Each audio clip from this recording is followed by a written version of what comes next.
Is he not popular anymore? I don't think he is. I feel like he's done, right? So there's our volume test a little early. Well, we got to check the microphone. Yeah, we're gonna check our mics. Here we go. There we are. Yep, that sounds good. Yeah, I feel like, it takes, half a decade to make a CGI film? Like they start booking them way out in advance. Yeah, they started the Super Mario Brothers movie that's coming out. They started it back like in 88. Yeah, that was WrestleMania 4 season around when Mario Brothers. Although the creator of Mario Brothers did attend the premiere, and Jack Black is doing his damnedest to be Jack Blackish on the carpet. He's got the Bowser jacket on. He's got the Spinies. I don't know if he's going to be the problem. But I don't know. I don't want to jinx it because maybe it's good. The reviews are saying not so much, though. I can't imagine it's good. We're going to just have to go at night. Although, should you go, if you know an animated film is not going to be good, do you just bite the bullet and go to the showing that has all the kids? Here's my theory how you can enjoy it best. Go visit your local friendly apothecary and then go to the 3D show. Maybe. Seems to be the only solution. You can see that this seems like you want to see in 3D, right? It feels like, yeah. I mean, CGI is made for 3D, right? So there's no reason not to. Jesse the Musician is going to call in later. He's going to give us a quick Mando update. We got a big Star Wars weekend. That's what we saved next week. Mandalorian will be coming in. We'll be talking about Star Wars Celebration. Ask Jesse the Musician about what celebrities he's been hanging out with. Yeah, we will definitely do that. That's all he ever does. I mean, he's surrounded by celebrities, and I should say that those celebrities are surrounded by celebrities because Jesse's a star. He's a superstar. Have you ever seen him? His pictures that he's been dropping lately too, like everything about him just screams like best art ever. So yeah, he'll be calling and give us that Mandalorian update, which is also it's been a week of toxic fandoms. Toxic fandoms. Toxic fandoms is the theme for April. I know it's supposed to be a springtime of things. Lay out the toxic fandoms. What's going on? Well, I mean, we know there's the big one, right, is the elephant in the room was Vince McMahon merging with Endeavor, part of UFC, and he painted a J. Jonah Jameson mustache on, dyed his hair, and just said, I'm in charge, I'm the new Vince. And then you got the same stuff where I felt a day of mourning on Monday, and I literally just stopped. And then and my Google search was, should I sell my WWE stock? Probably not, right? Yeah. I don't know about stocks. I'm not really into I don't know finance that well, but it seems like it's going to do well. Here's the thing. Why is Vince doing a Clark Gable gimmick? Because frankly, my dear, he doesn't give a damn. Obviously. He is living up to the old rich white person gimmick of I hate you. Somebody out there do a Photoshop of Vince McMahon and Mr. Burns, you know what I mean? And Ebenezer Scrooge all like hanging out. And just merged as one. It's so strange that you got to trace back to the moment when he started hating his fans. Yeah. Like literally started hating them. So it's going to be a dark time for wrestling. I mean, between, AEW, they're not going to grow anymore.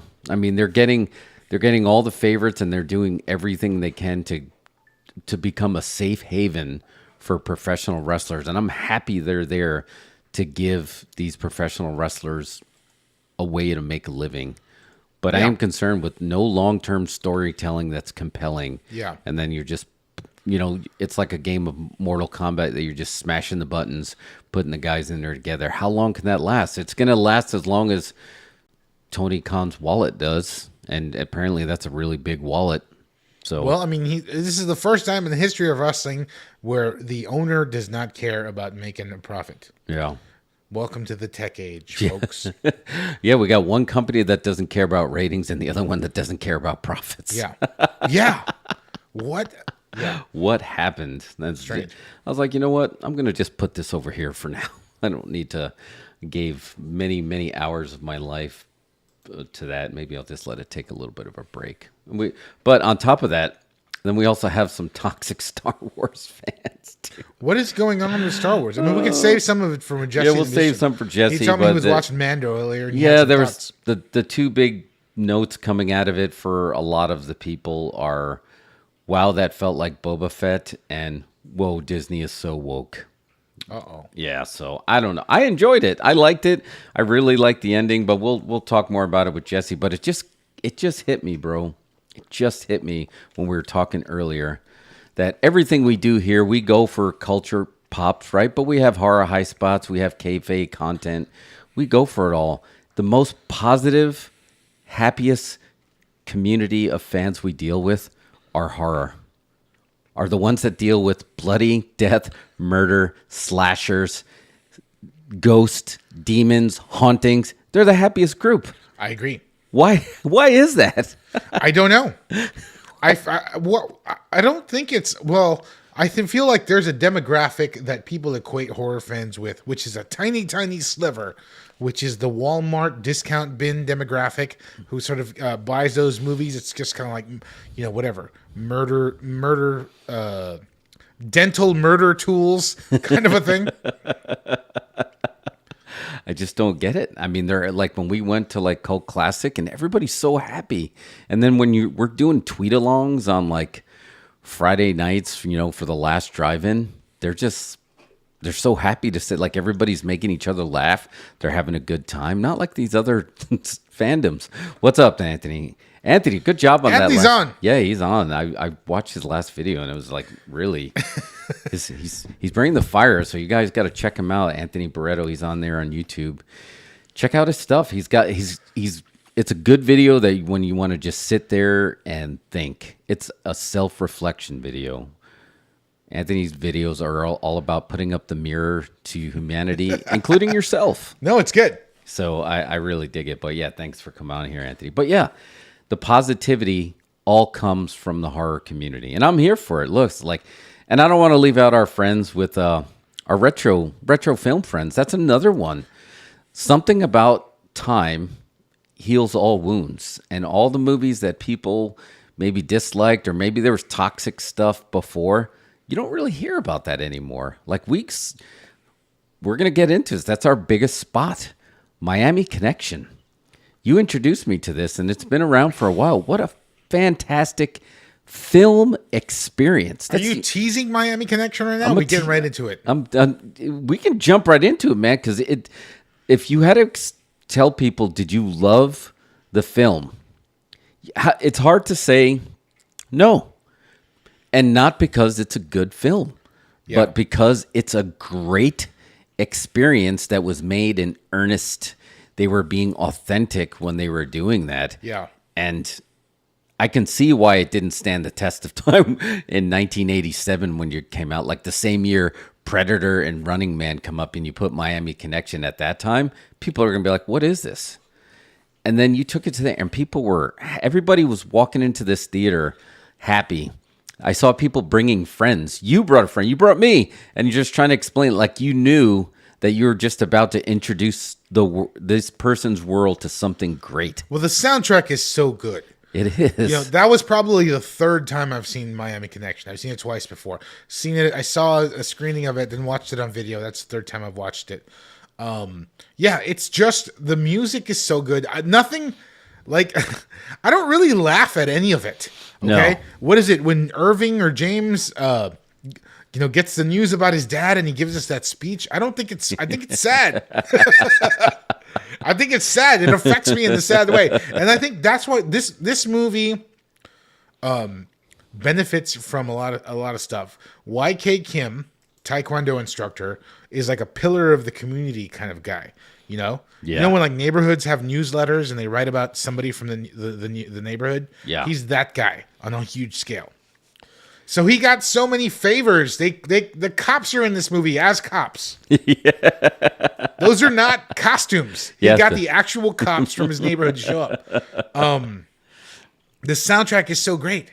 Angelo Giannetti. Fantastic. Yes, so good.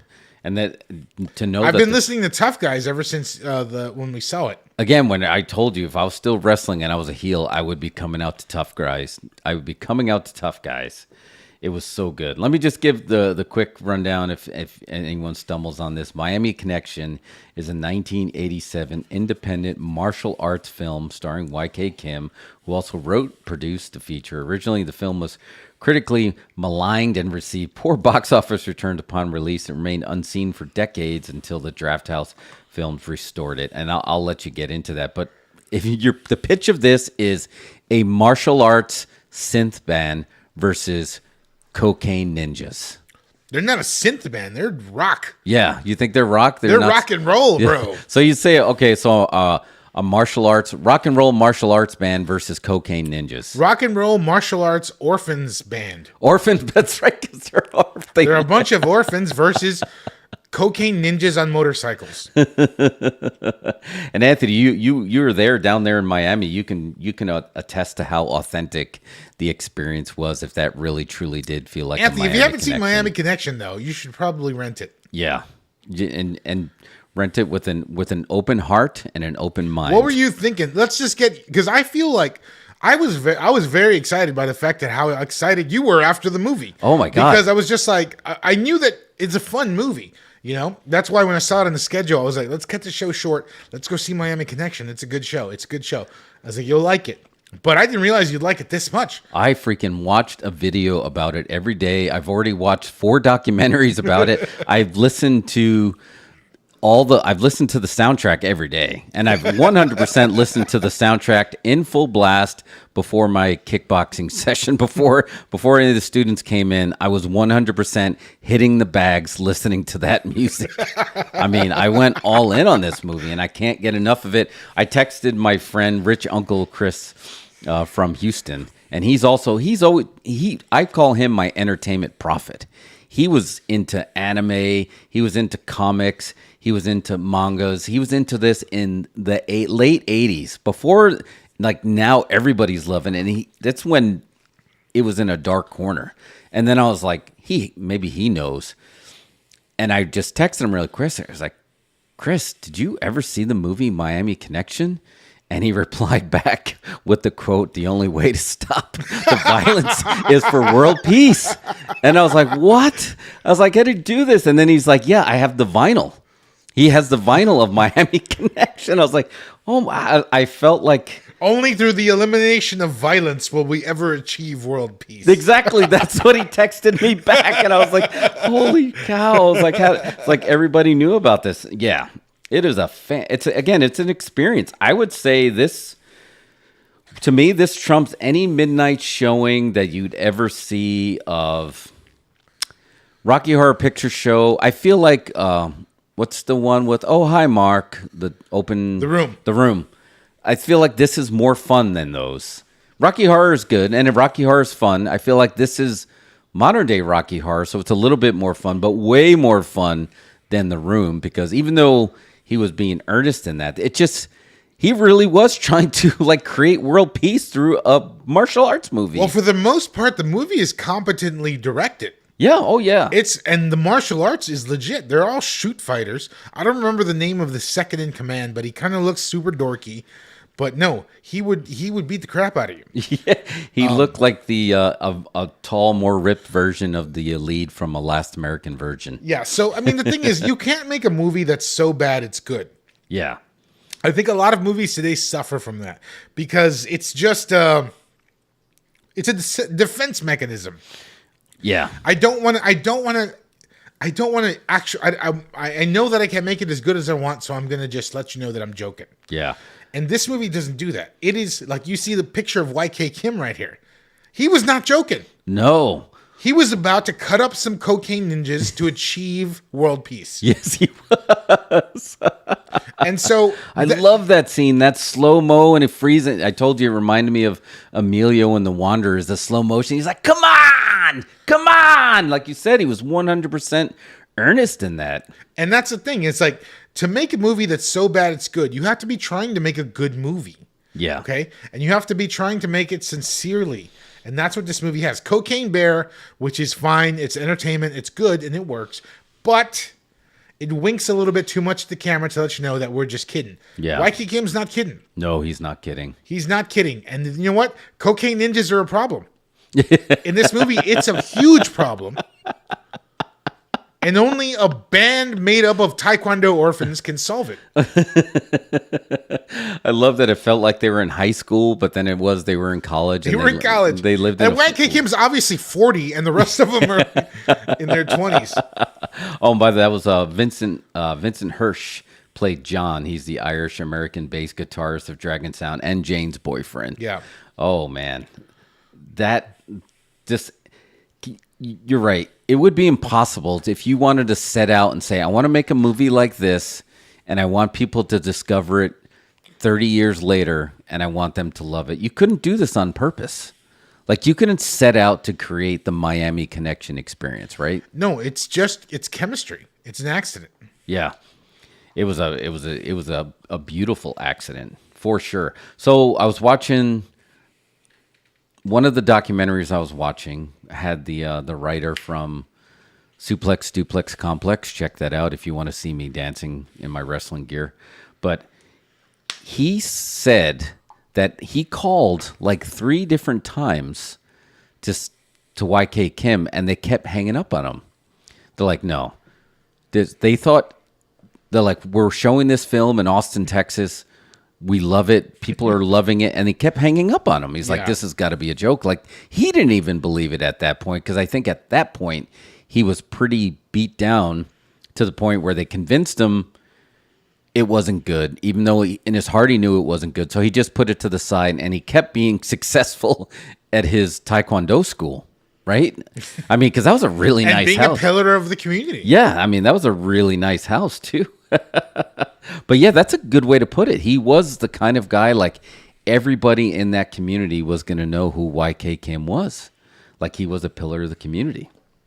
But I just really wish we could play I know we'd get cut off because I didn't realize how popular the soundtrack was. Who owns those rights? YK Kim probably owns them, so he probably I hope so. I really do hope so. Or and Angelo Giannetti, but he deserves every dollar.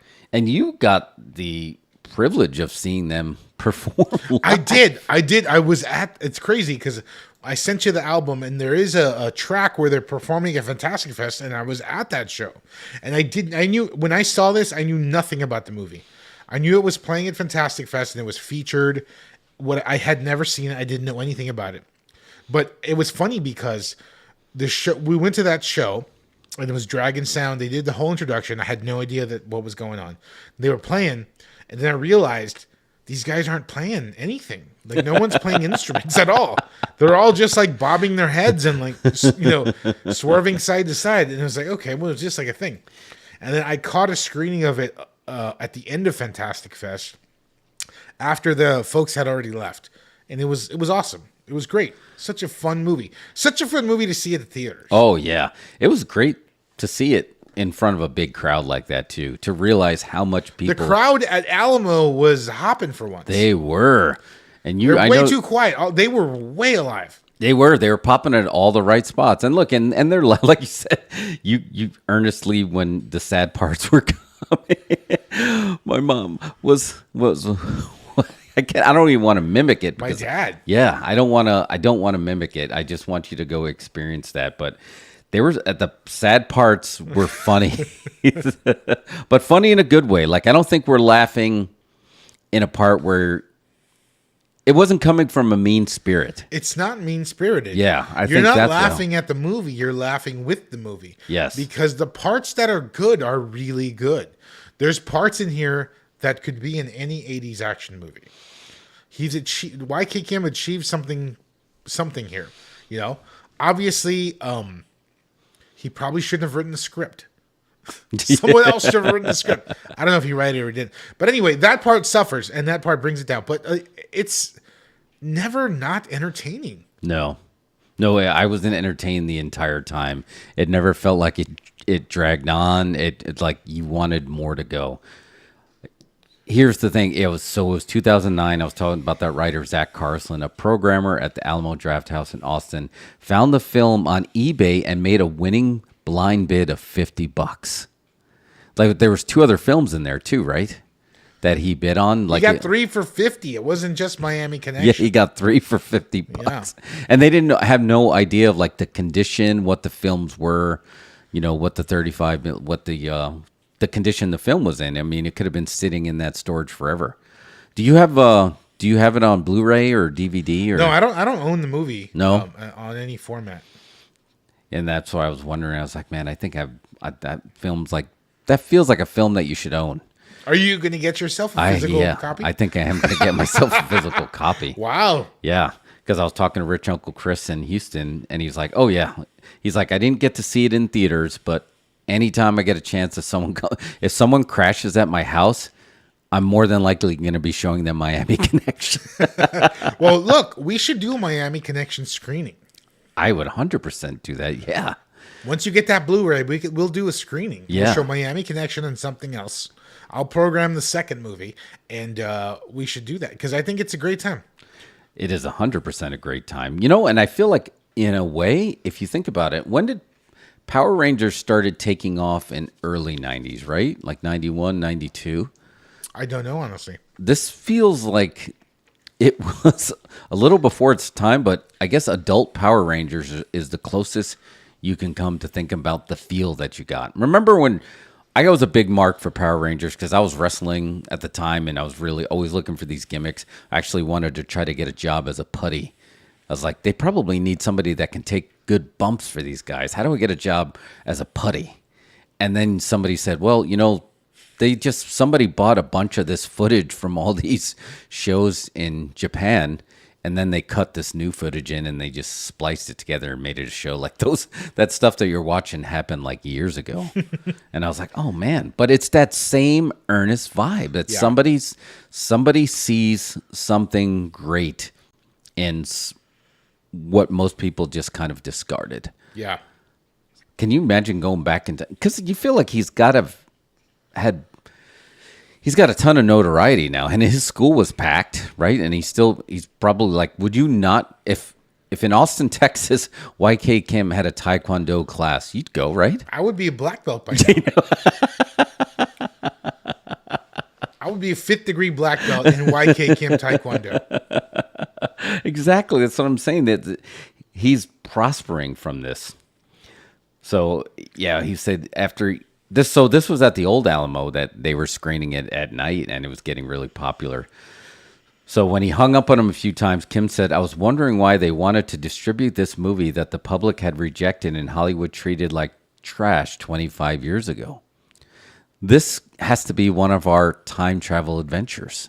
Once we start time traveling, like we talked about, in our Night of the Creeps episode, can you imagine going to see this in its original form? But people were probably walking out at that point. No, it would not be anywhere near the experience. But I think if we do that time travel episode, I think you should be in the movie. Just go get a spot in there. That would be even better.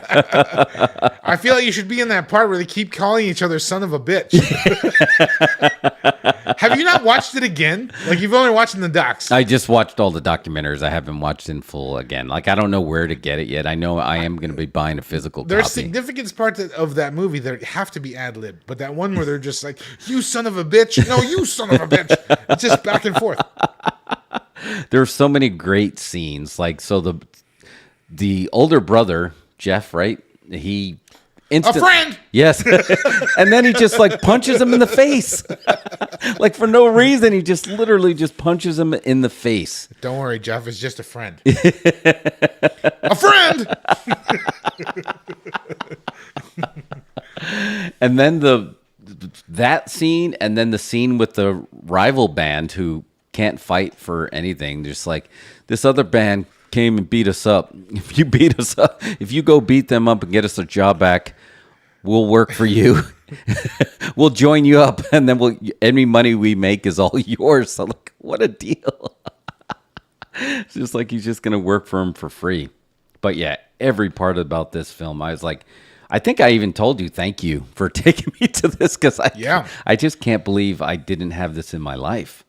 Now I can't imagine not having it in life. And I guarantee you, Spotify wrap up 2023. It's going to be Miami Connection at the top of that list, just like it was 2 years ago during the pandy when it was Judas. It's a 100 we're going to see Against the Ninja, Tough guys and friends. Friends to eternity, loyalty, honesty. We'll stick together through thick and thin. How many films show songs in their entirety like that? Didn't they just play the entire song? Most of the songs are in there, yeah. Right? They just played it in there a few times. So it was so good. So, yeah, if you get a chance, run, don't walk to experience Miami Connection. And do your best, if you can, to watch it with a crowd. If you can see it in the theaters with a bunch of open-minded people, do it. If you can't see it in theaters, make sure you have that set of friends that are also very open-minded to an experience and go check it and then watch that at home. Because of course there's a list of people that you'd go to the movies with, like, no, I would not take this person. So you do have to have the right people, right? Like, because we talk about this. You cut a promo on Alamo telling them to lighten up because you need the crowd to be lively, right? I need the crowd to go ahead and react to the movie. Yes. I think that Alamo's warnings have gotten too serious at the front of the movie. Okay, like they had that promo a few years ago where it's like somebody called into Alamo and they literally put him on blast in front of the movie. Okay, like I mean, her obviously she sounded like an idiot. Whatever. Oh yeah, she was. But it's just too. like, okay, like that's a little unnecessary. We get it. I think you've got to let folks react. People react at church. They say movie theater's my church. At my church, people react. They sing, they dance, they do all that stuff. People should be able to do that. Have you ever seen the Blues Brothers? Oh yeah. You got to let folks react to the movie. Yeah. Anyway. But for some reason, Miami Connection was an outlier. Yeah. They reacted more to that than Return of the Living Dead, Lawnmower Man. Yeah. I don't even know. Like it was, people were so into it. Yeah, they really were. They were just so into it. And again, comedies are funnier when people around you are laughing. Horror movies are scarier when people are around you scaring. They don't have to be talking to the screen and dialogue, but when you see people like legitimately get scared, I pop. But it's just like, I wish the director can see this. Like, there's that part of me, you always hear directors say, yeah, I bought a ticket and I snuck into the back just so I can watch people react. Yeah. I appreciate that. Like, they're trying to, and you've made films. It's not easy to do take after take after take.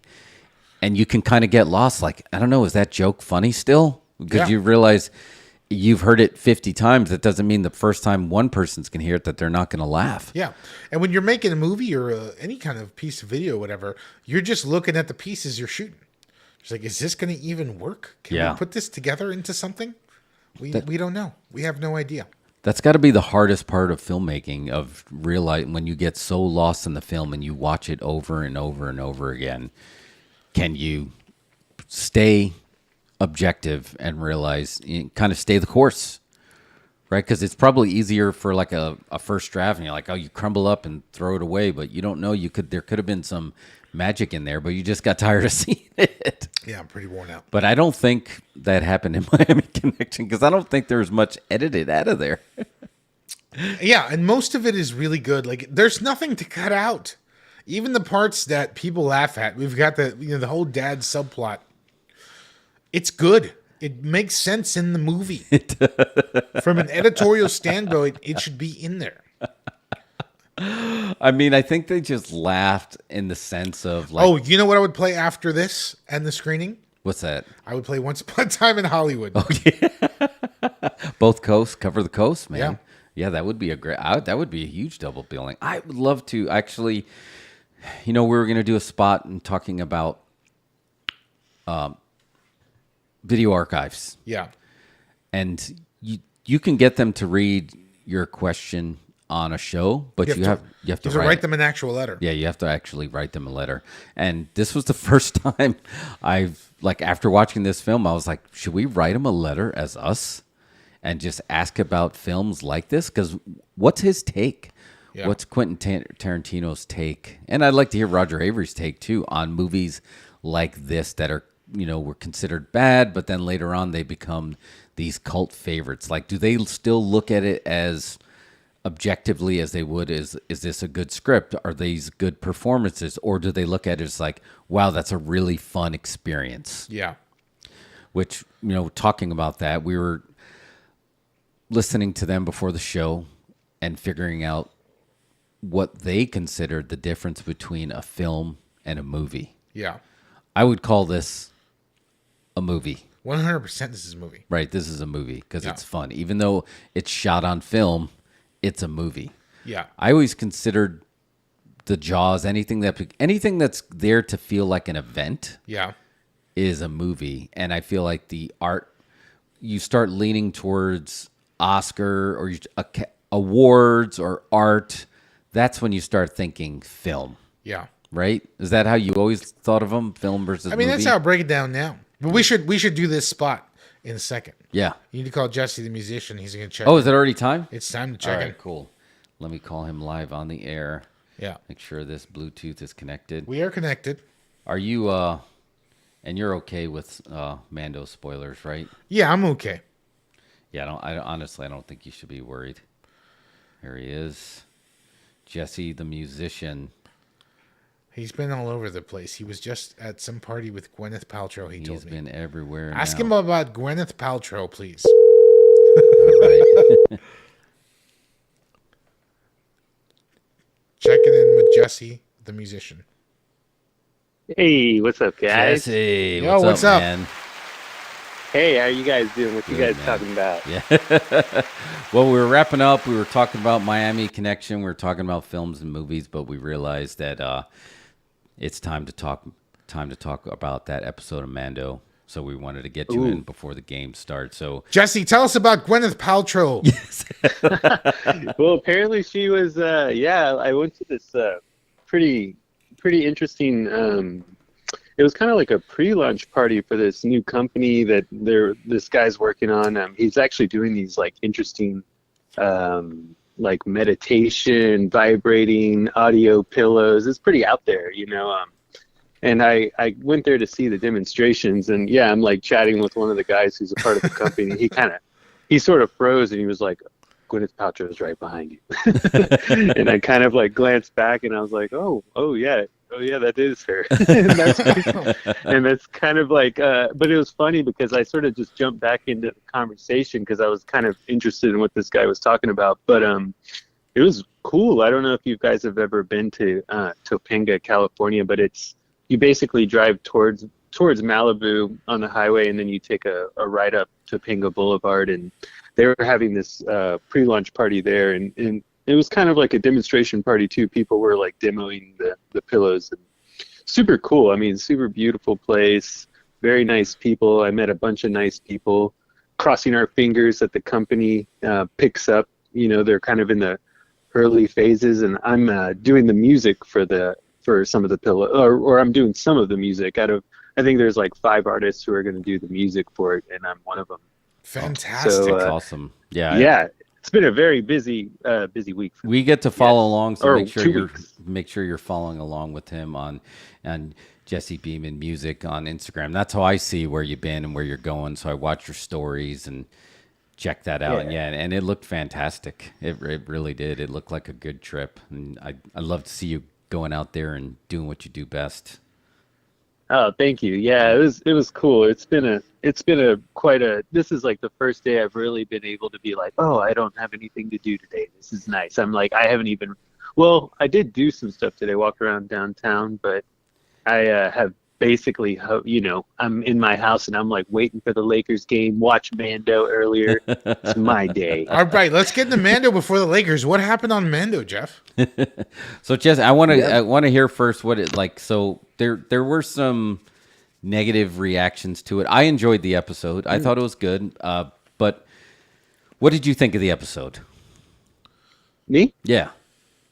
I liked it. I thought it was visually, pleasing. I really liked the. I guess I'm going to spoil some things, but I like Jack Black being in there. Yep. Jack Black. Christopher Lloyd popped in. Christopher Lloyd. Really? Lizzo. I was Lizzo. like, all right. Yeah. I mean, I liked it. I don't have any complaints. I really, find the show, it's just something I look forward to. I feel like I'm always going to enjoy it. It's the perfect amount of time to Yes. watch, like how long they are. I'm like, that's the exact amount of time I need a break from the world. like a 30-minute break. Yeah, you it's know? perfect, and it gives you a lot in 30 minutes. It really does. Even It when it does. hits 45 minutes, it gives you a lot. Yes. Yeah, that's a good way to put it. It was very visually pleasing for sure. Hmm. I think there's the two biggest complaints that people had that were out there that I watched in the after party afterwards were they took it as it was a side quest to a side quest, and they feel like with only 2 episodes left, there isn't any large stakes left. Like this season, like they don't know how they're gonna squeeze in 2 more episodes and make it as impactful as comparing it to Mandalorian season 2 with the Luke Skywalker drop. Like I don't know if they would ever have been able to match that, but now they're just like they think that they're way off base from that.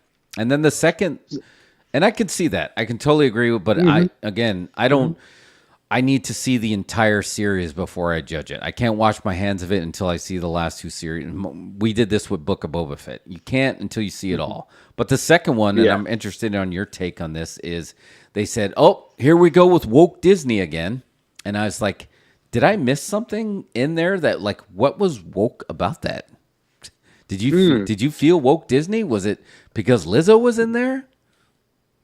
Because I don't know. I didn't really notice anything. Me to be neither. honest. I was sort of like really into when they were in the city, like chasing the bot, like or the droid. yes, I mean, the colors and like I was so like, oh, Blade Runner vibes or right. something. It You know, did like feel I like was Blade I Runner. was feeling that. Yeah, Yeah, but I understand what you're saying. Like, or I guess if I was to agree in any way with like the critics, I don't know. You never know. Like a few episodes back, I think I didn't get to talk to you guys about this one, but I really enjoyed like the flashback of Grogu, Oh, yeah. of him being saved. Yep. And I thought like, yeah, I mean, if we can have some more of that kind of stuff and maybe the development of Grogu, that'd be cool, you know? Yeah, I didn't see any issues. I usually feel the wokeness when people are talking about it. I didn't feel it in this one, unless you're just talking about that Jack Black was married to Lizzo, and which I didn't care about. I mean, I grew up, Yeah. loving the Clone Wars, loving Rebels, loving Bad Batch. Currently, it feels like it's just a live version of these animated shows that have a lot of these encapsulated 2 or 3 episodes, but sometimes they have one and done. I didn't feel that. I do see what people are talking about, how there may have been studio notes that Grogu got rushed back into Mando, because I feel like this whole season, other than his flashback episode, he's been, you can tell this was a story about the Mandalorians and it taking back Mandalore, and Grogu's just kind of there. And I could agree with that. Yeah. yeah, they could have made a lot more hay if they would have let Grogu sit out for a little bit before they brought him back in, or just have him jump back and forth, or do a 3 episode. They could have done a lot more. So I can agree with those critics, but in the end, I mean, it's nothing to get so fired up. And me saying this as wrestling that can make you cry sometimes. I don't see. Well, what yeah, I mean, people Star get. Wars fans are crazy too. It do. And Jesse, will you agree on this take? We were talking about this. Wrestling fans could be so toxic. Sometimes the negative Star Wars fans. Why is it that horror movie fans about, slashers, blood, demons, and stuff are the most positive community that there is of all the film communities? Why is that? I don't know, man. That's a good question. I think it's because they see the nuances in the horror movies. It might. They're always Yeah. like people who feel excluded from things, and they kind of like they identify with these horror movies for whatever reason, but they see the nuances. I mean, it's not just about the blood and guts. No, it It's never what's is. it's the reasoning, it's the logic behind everything. Yeah, and they're just not the right. Totally.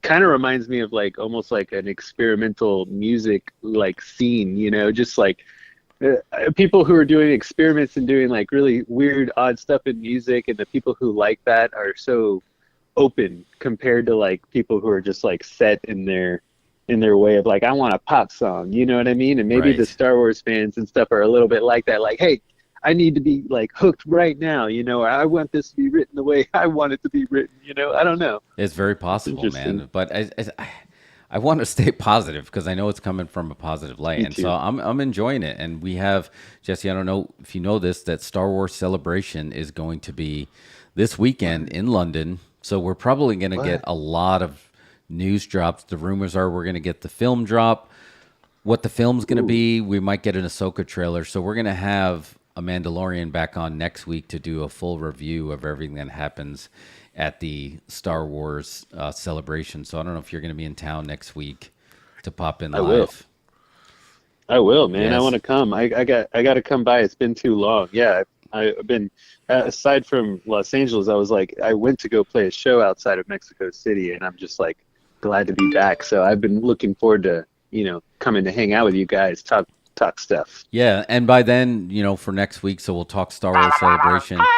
Oh, Is that your phone, Jeff? yeah, that's my phone. That's me. But we'll have one more Mando episode under our belt. So we'll be doing we'll have a closer idea of where they're going with this season, right? Because it'll be right before the finale. So what direction do you think they're going after watching this episode? And Mario, we're going to have to give you a little bit of a spoiler That's here. fine. So there was a side quest that happened where Mando got caught. He lost the Darksaber. Bo-Katan saved him. So now he hit him all with the technicality because the Mandalorians were all like, fight, fight, fight, fight. He's like, well, technically, I don't get, this is not mine because I lost this and then she won it back when she saved my ass. So she has the Darksaber now. She has the Darksaber. She saw the Mythosaur. The armorer said, you're allowed to take off your helmet. Bo-Katan walks in both worlds. So they're definitely leading to Bo-Katan is going to lead a group of Mandalorians to take Mandalore back. And I'm here for it because if there's one thing I'm down. Season 3 did for me is I freaking love Bo-Katan. I liked her in the Clone Wars. She was a really nuanced. She was a great character. Her sister was Obi-Wan's forbidden kind of girlfriend, so there was always something great. So their family was always in the mix. But seeing her in live action, I'm here for it. Like I'd watch a Bo-Katan show in a second. Yeah, that'd be dope. Yeah. I mean, I'm definitely like hoping that it gets a little epic, and when they go back to take Mandalore, it's like that would be. I want to see like some type of battle or something, Right. with all the Mandalorians, And that's what it feels like they're setting up for her because they went there. She was sent to unite all the Mandalorians. So if I had to guess where they were going, there is going to be the battle to take back Mandalore. But I think, what's his name? The Giancarlo Esposito character is coming back. They showed that he got broken out, and he was broken out either framed by Mandalorians or it was a Mandalorian, and so Moff Gideon will be coming back, and I think he's going to be there to get in the way of them taking their planet back. Yeah, ooh, that would be good. Yeah, because I noticed that in the previews, I guess they were kind of showing some flashbacks of him. I was wondering the same thing. I was like, is he? I guess he's coming back. He has to. Which I like him. I like his character. I like just like him as an actor. I feel like he's good at being like who he is. So yeah. That'd be awesome. It's gonna be hard to top Luke Skywalker stuff, but maybe they got some stuff up their sleeves. I don't know. Disney, they got the money. They can do some stuff. We'll see. That's what I was going to ask you. Here's my pitch. What if it's Chewbacca? I mean, I'll never say no to Chewbacca. You always want I'm down Chewbacca to around. see that. There's got to be. That's what I was going to ask you guys. Do you think that they're going to plunk down some cash to have a big surprise in that last episode? I just don't know what the surprise could be. That's why I'm like, I don't know, Chewbacca. But I wasn't expecting Luke Skywalker, that's for sure. No. Back in the day.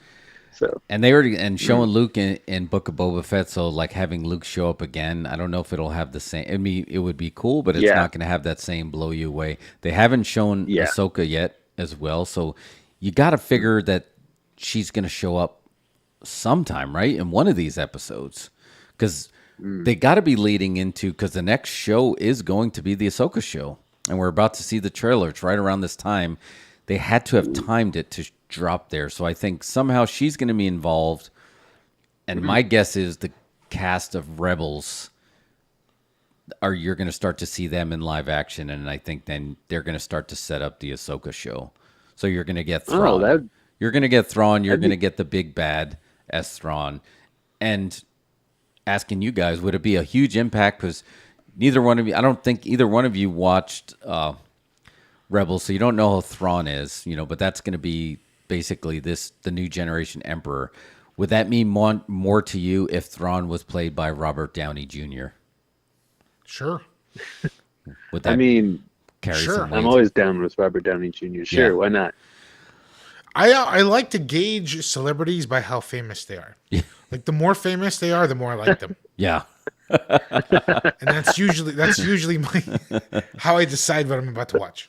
So there was a lot of fan art when is he going to play him? The rumor was that there was a lot of fan art because he has a very if Tony Stark was blue, that's what Grand Admiral Thrawn looks like. He has the same goatee. He has that. So a lot of people were thinking, oh, he would be perfect. It's the same way that Jim from The Office, they're like, oh, he's got to be Reed Richards. Sidebar, remember that B2B video where you're orange, Jeff? Oh, yeah.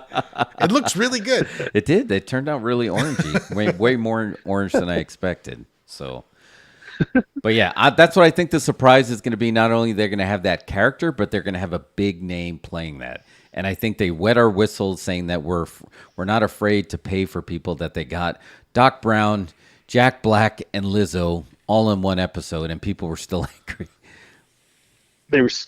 People were still There was pissed. a lot of people that were, they were pretty messed up about this episode. And I was just happy to see Bo get the Darksaber back. But I it's hard to, again, and ironically, I don't want to sound like Triple H at the scrum, but he's like, you got to let us finish telling the story before you judge the story. But agreed. I agree to that. Yeah, he's not wrong. I mean, the only way that he's wrong is because everyone knows who the storyteller is, and he borders on being a criminal sometimes. But in Disney, that's not the case. People are just they're not like I don't know. It's like we've gone so far with filmmaking and like movie making and shows and series, and it's like nothing's enough for people these days, like some of these, just a few of these episodes would just like blow people away in the 70s. You know what I mean? Yeah. Like we're so lucky what we see, Yeah. It's crazy. Yeah, no, I do think we take it for granted, man. So yeah. Well, I don't know if you want any final words on the Mandalorian before the Lakers start. I'll give you the floor, and then we're going to be happy to have you in here next week. Bring your synth. I'm excited. Yeah. I'm bringing it. I'm going to bring my synth, and I'm going to play like weird things for you guys in between whenever you guys want. Just demand it from me. Be like, synth time, Well, weird things are music to our ears. That sounds great. I'm working on some stuff for you guys as well. And yeah, no last words. I'm just looking forward to, see, I personally just like the show because it turns my brain up, just like the Lakers, like I need something to kind of take myself away from all my work. So that's what Mario was just saying, man. Yeah. He was just saying that. Exactly. Yeah. And tonight I'm looking forward to, the Lakers play the Clippers, the Battle of LA. Oh, yes. And they both have the same exact record right now. And they're both trying to clinch their playoff spots. All right. So I'm like, all right, LeBron, don't mess this up. Don't mess this up. No pressure. Yeah, exactly. I'm over here just leaning on this for happiness. So, just got to get that happiness, folks. Yes. Yes, you do. Bam. All right, man. All right, brother. Well, yeah, Appreciate you guys it, man. are great. Thanks, brother. You guys are great. I'll see you guys next week. Thanks, dude. See you next week. All right, ciao, later. fellas. See ya. Bye. Jesse the Musician, everybody. I just hear the song Lupe Fiasco Superstar every time I talk to Jesse. I would have gave him the dated reference of like where our show could be like Calgon Take Us Away, but he would have been like, Calgon, what's that? Yeah. Wouldn't have got it. So, but yeah, I am really curious. I honestly don't think you're gonna dig this season of The Mandalorian. Well, I mean, I only watched the first two, and it already kind of lost me. I don't know why. Yeah. And I got no heat with it. Like, I don't hate anything about it. It just lost my interest. Do you think they waited too long? Do you think they sopranoed it? I think that's becoming a factor, and that's why I think Disney's moving to make these shorter periods in between short seasons, rather than having to wait 2 years for something, because you just forget about it. We live in the TikTok generation at the moment. Yes. Folks like 8 seconds of something and, 2 hours of that at a time. Yeah. Again, I It could be a factor. I am really curious. I am excited about Star Wars Celebration to see what their answer is going to be. It just seems nerdier and nerdier. It's like Star Wars is becoming Renaissance fair. When did nerds get so angry? I don't know. I mean, I think nerds by nature are generally angry. Yeah. You think? Like if you're like a real nerd, you know what I mean? Not like the modern day nerd that they just wear glasses and that's it. I'm talking like the real nerds that nobody talked to them at school. They ate lunch alone for 4 years. You know what I mean? Yeah, maybe that's where the anger is. Yeah, but I am curious what the movie's announcement's going to be. I'm really looking forward to that because we haven't had a Star Wars movie since The Rise of Skywalker. Yeah. So we haven't had one in theaters, right? I don't think it can be anything but Rise of Skywalker follow-up.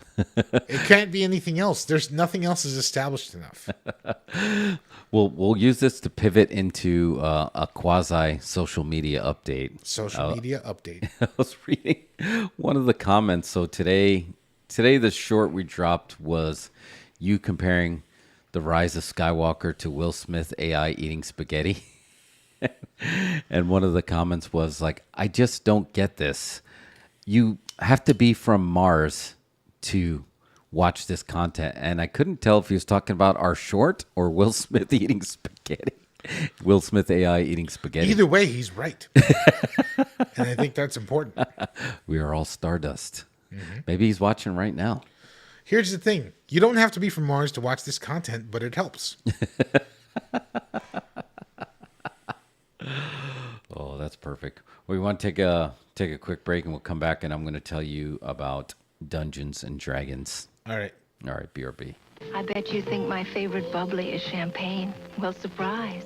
What I really love is Sun Country Wine Cooler. It's a truly marvelous blend of real fruit juice and premium wine. As a matter of fact, it's the best tasting cooler I've ever had. So when they asked me to talk about Sun Country, naturally I accepted. Sun Country. Say, gimme the real juice cooler. They told me I'd be working in fur, but this is ridiculous. Wang announces the most important step in managing information since the computer, WangNet.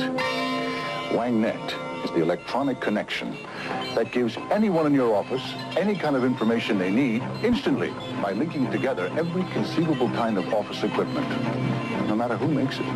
WangNet links you to floors below or satellites above, using just half its capacity, leaving room, of course, for Wang's next breakthrough in office automation. I am here to make a pitch for Sun Country Peach. Why me? Because I'm crazy about the taste of peach. And Sun Country Wine Cooler is the most refreshing blend of premium wine and real peach juice I ever pitched. It has such a great taste. It's how you say it? Peachy, peachy. Sun Country. Say, give me the real juice cooler. You know, I don't mind doing cuchi in a bear suit, but it's so itchy. Caramba, me está matando tantas hormigas dentro de los pantalones. Let's buy our small computer from the giant computer company. You can't beat Goliath. No. Right, David? Sir, let's go with Wang. Nobody makes a better small computer or word processor. They're giant killers. It happened before. It can happen again, because nobody's hungrier than Wang. He's right. I used to be frightened by all the wine coolers I saw. I was scared I wouldn't pick the right one. Luckily, I did. It was the most refreshing one of them all, Sun Country Wine Cooler. You see, Sun Country is a blend of premium white wine and real fruit juice. That's what gives it its great taste. Sun Country, say, give me the real juice cooler. If you don't say Sun Country, you'd better sleep with your lights on. All over the world, Wang is the leader in office technology. Word processing, data processing, and now with our new electronic mail system, you can send all kinds of information from one part of the world to another. So New York can be around the corner from Paris, London from Tokyo, and San Francisco next to Rome. Wang, making the world more productive by bringing it closer together.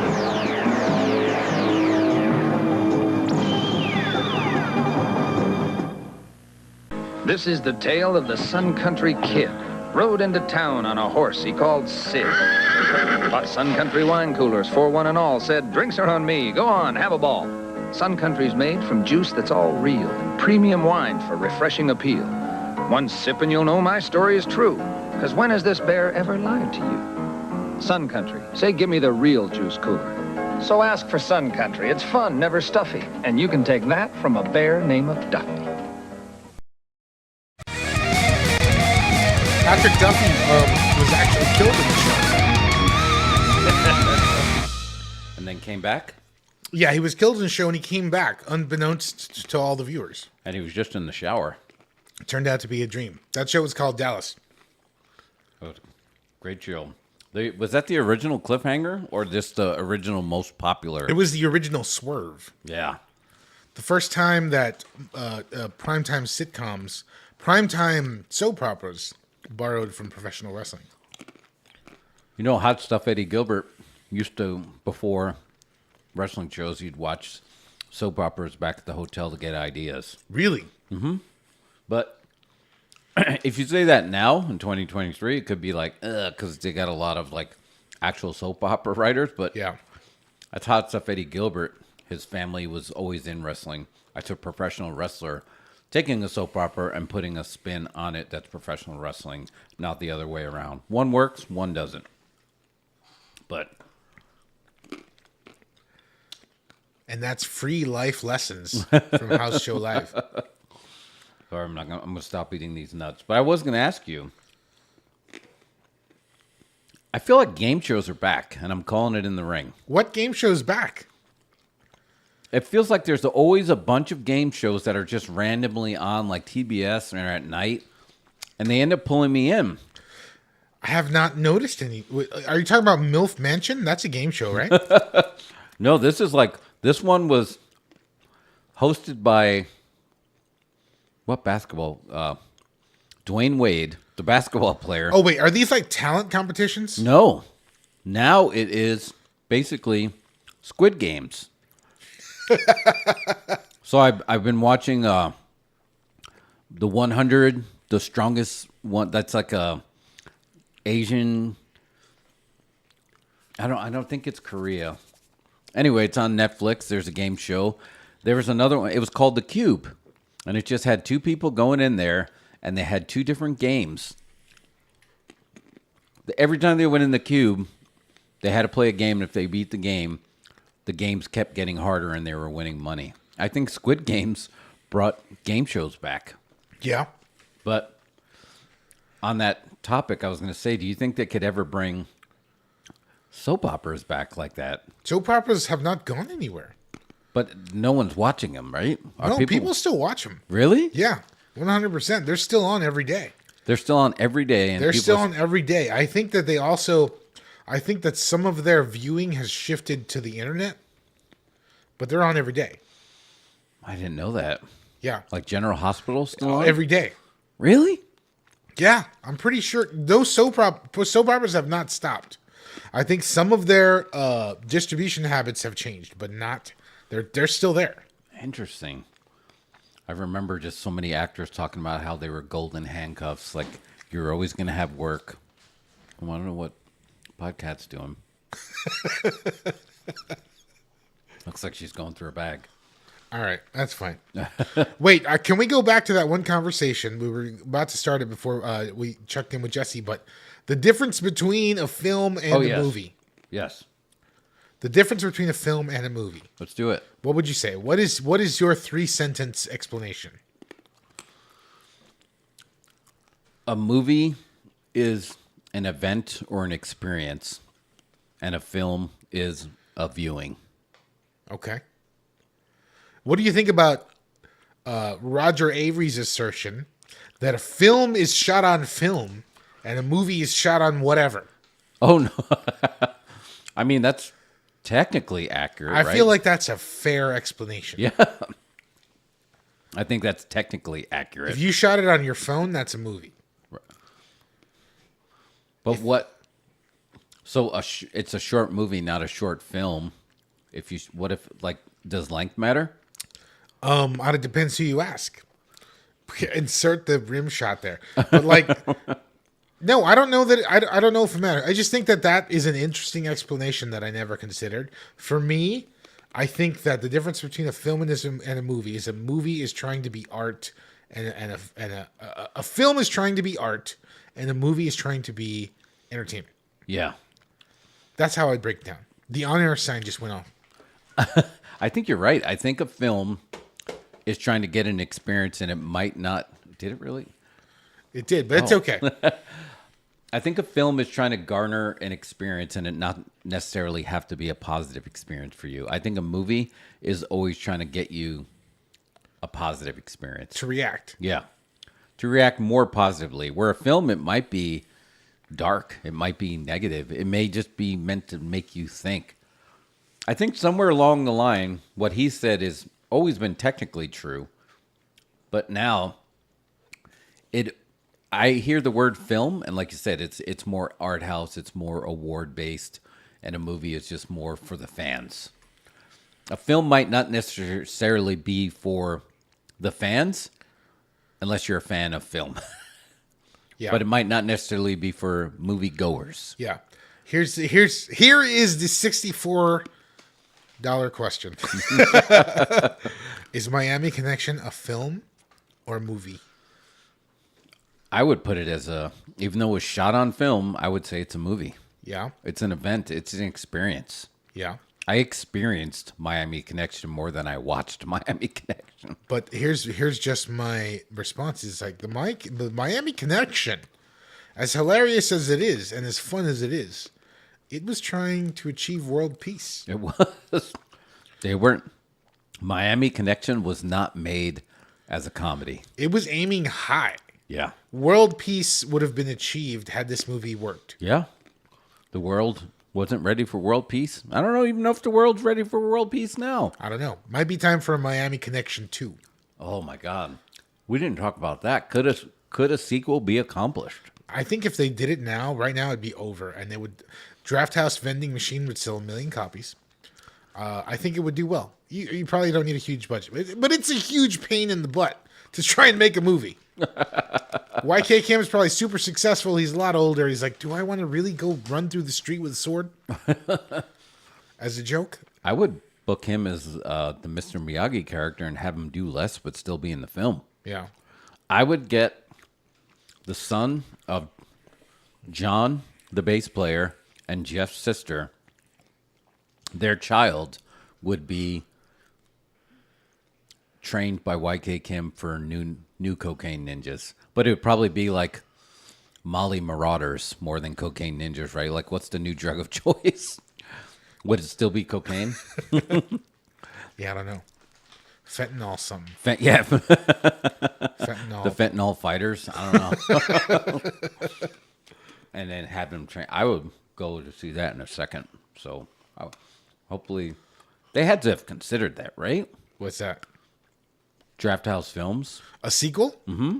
I mean, I'm sure they've thought of it, but I mean, it takes a lot of effort, and if you don't have a lot of money, it takes a lot of effort to make an independent film like that. Very true. Very, very true. Well, to be continued. We will see. TBD. We'll watch this multiple times. But speaking of movies, I'm going to read you this little interesting quote. Vin Diesel is a man of many talents. But did you know he is also a big gamer? And do you think he really convinced Dame Judi Dench to play Dungeons and Dragons? Maybe. Possibly. Hollywood people do weirder stuff than play Dungeons and Dragons.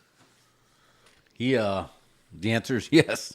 He did do it. He's a huge Dungeons and Dragons fanatic.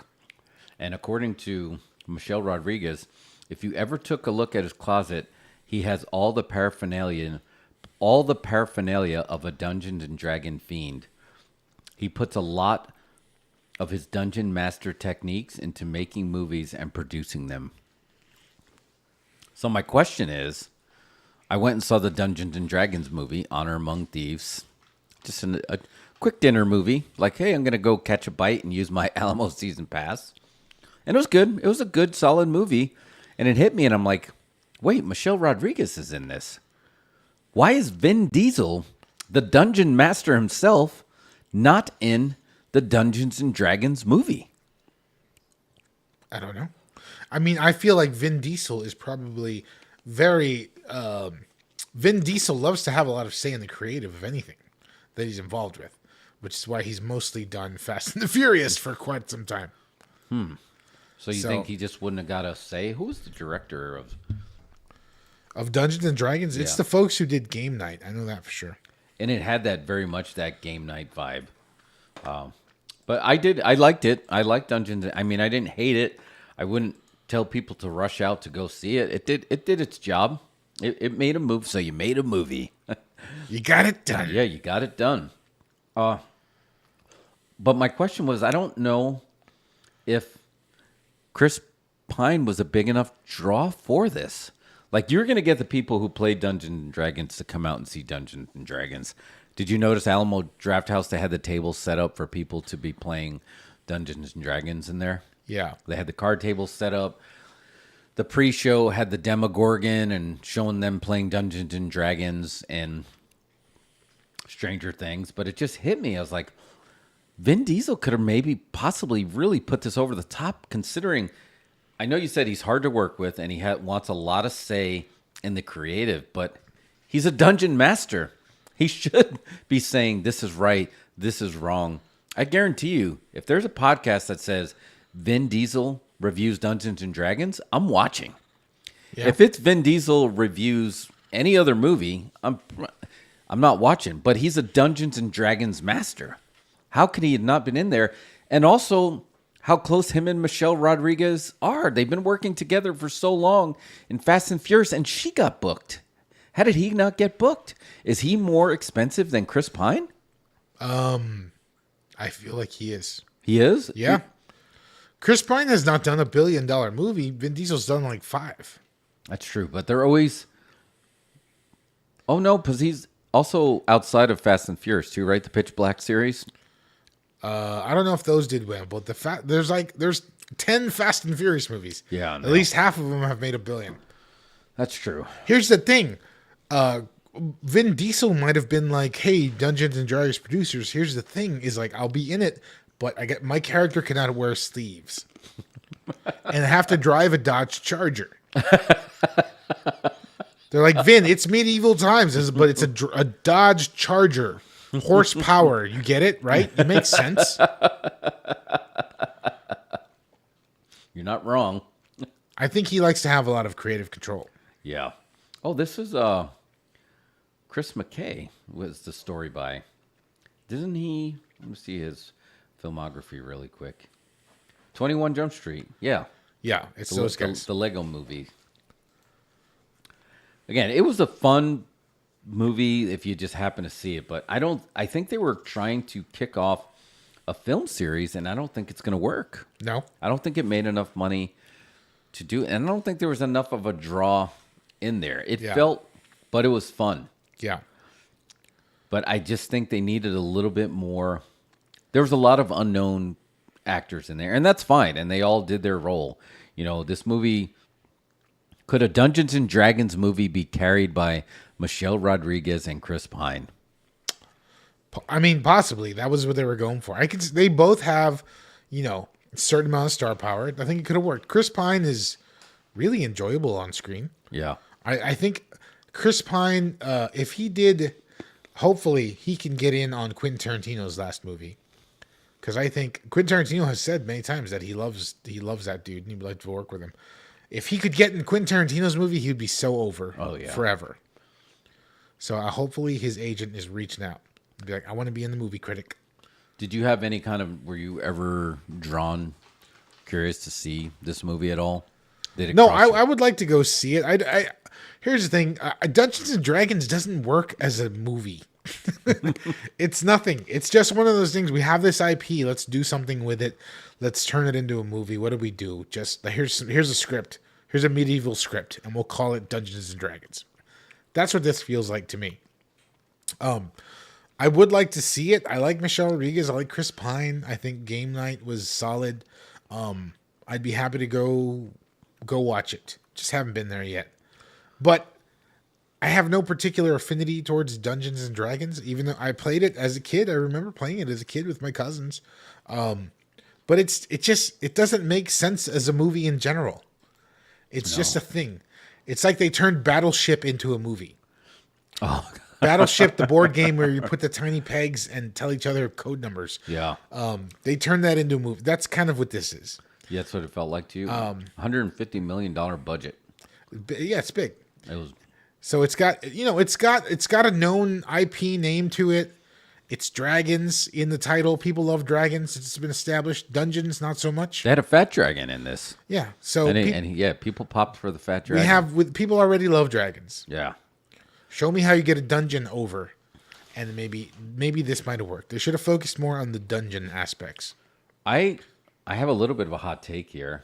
I think these fantasy projects now are struggling more. So we had the Lord of the Rings show on Amazon, right? Can you imagine in its heyday of Lord of the Rings, and now we're going to have a series that people would be like, meh.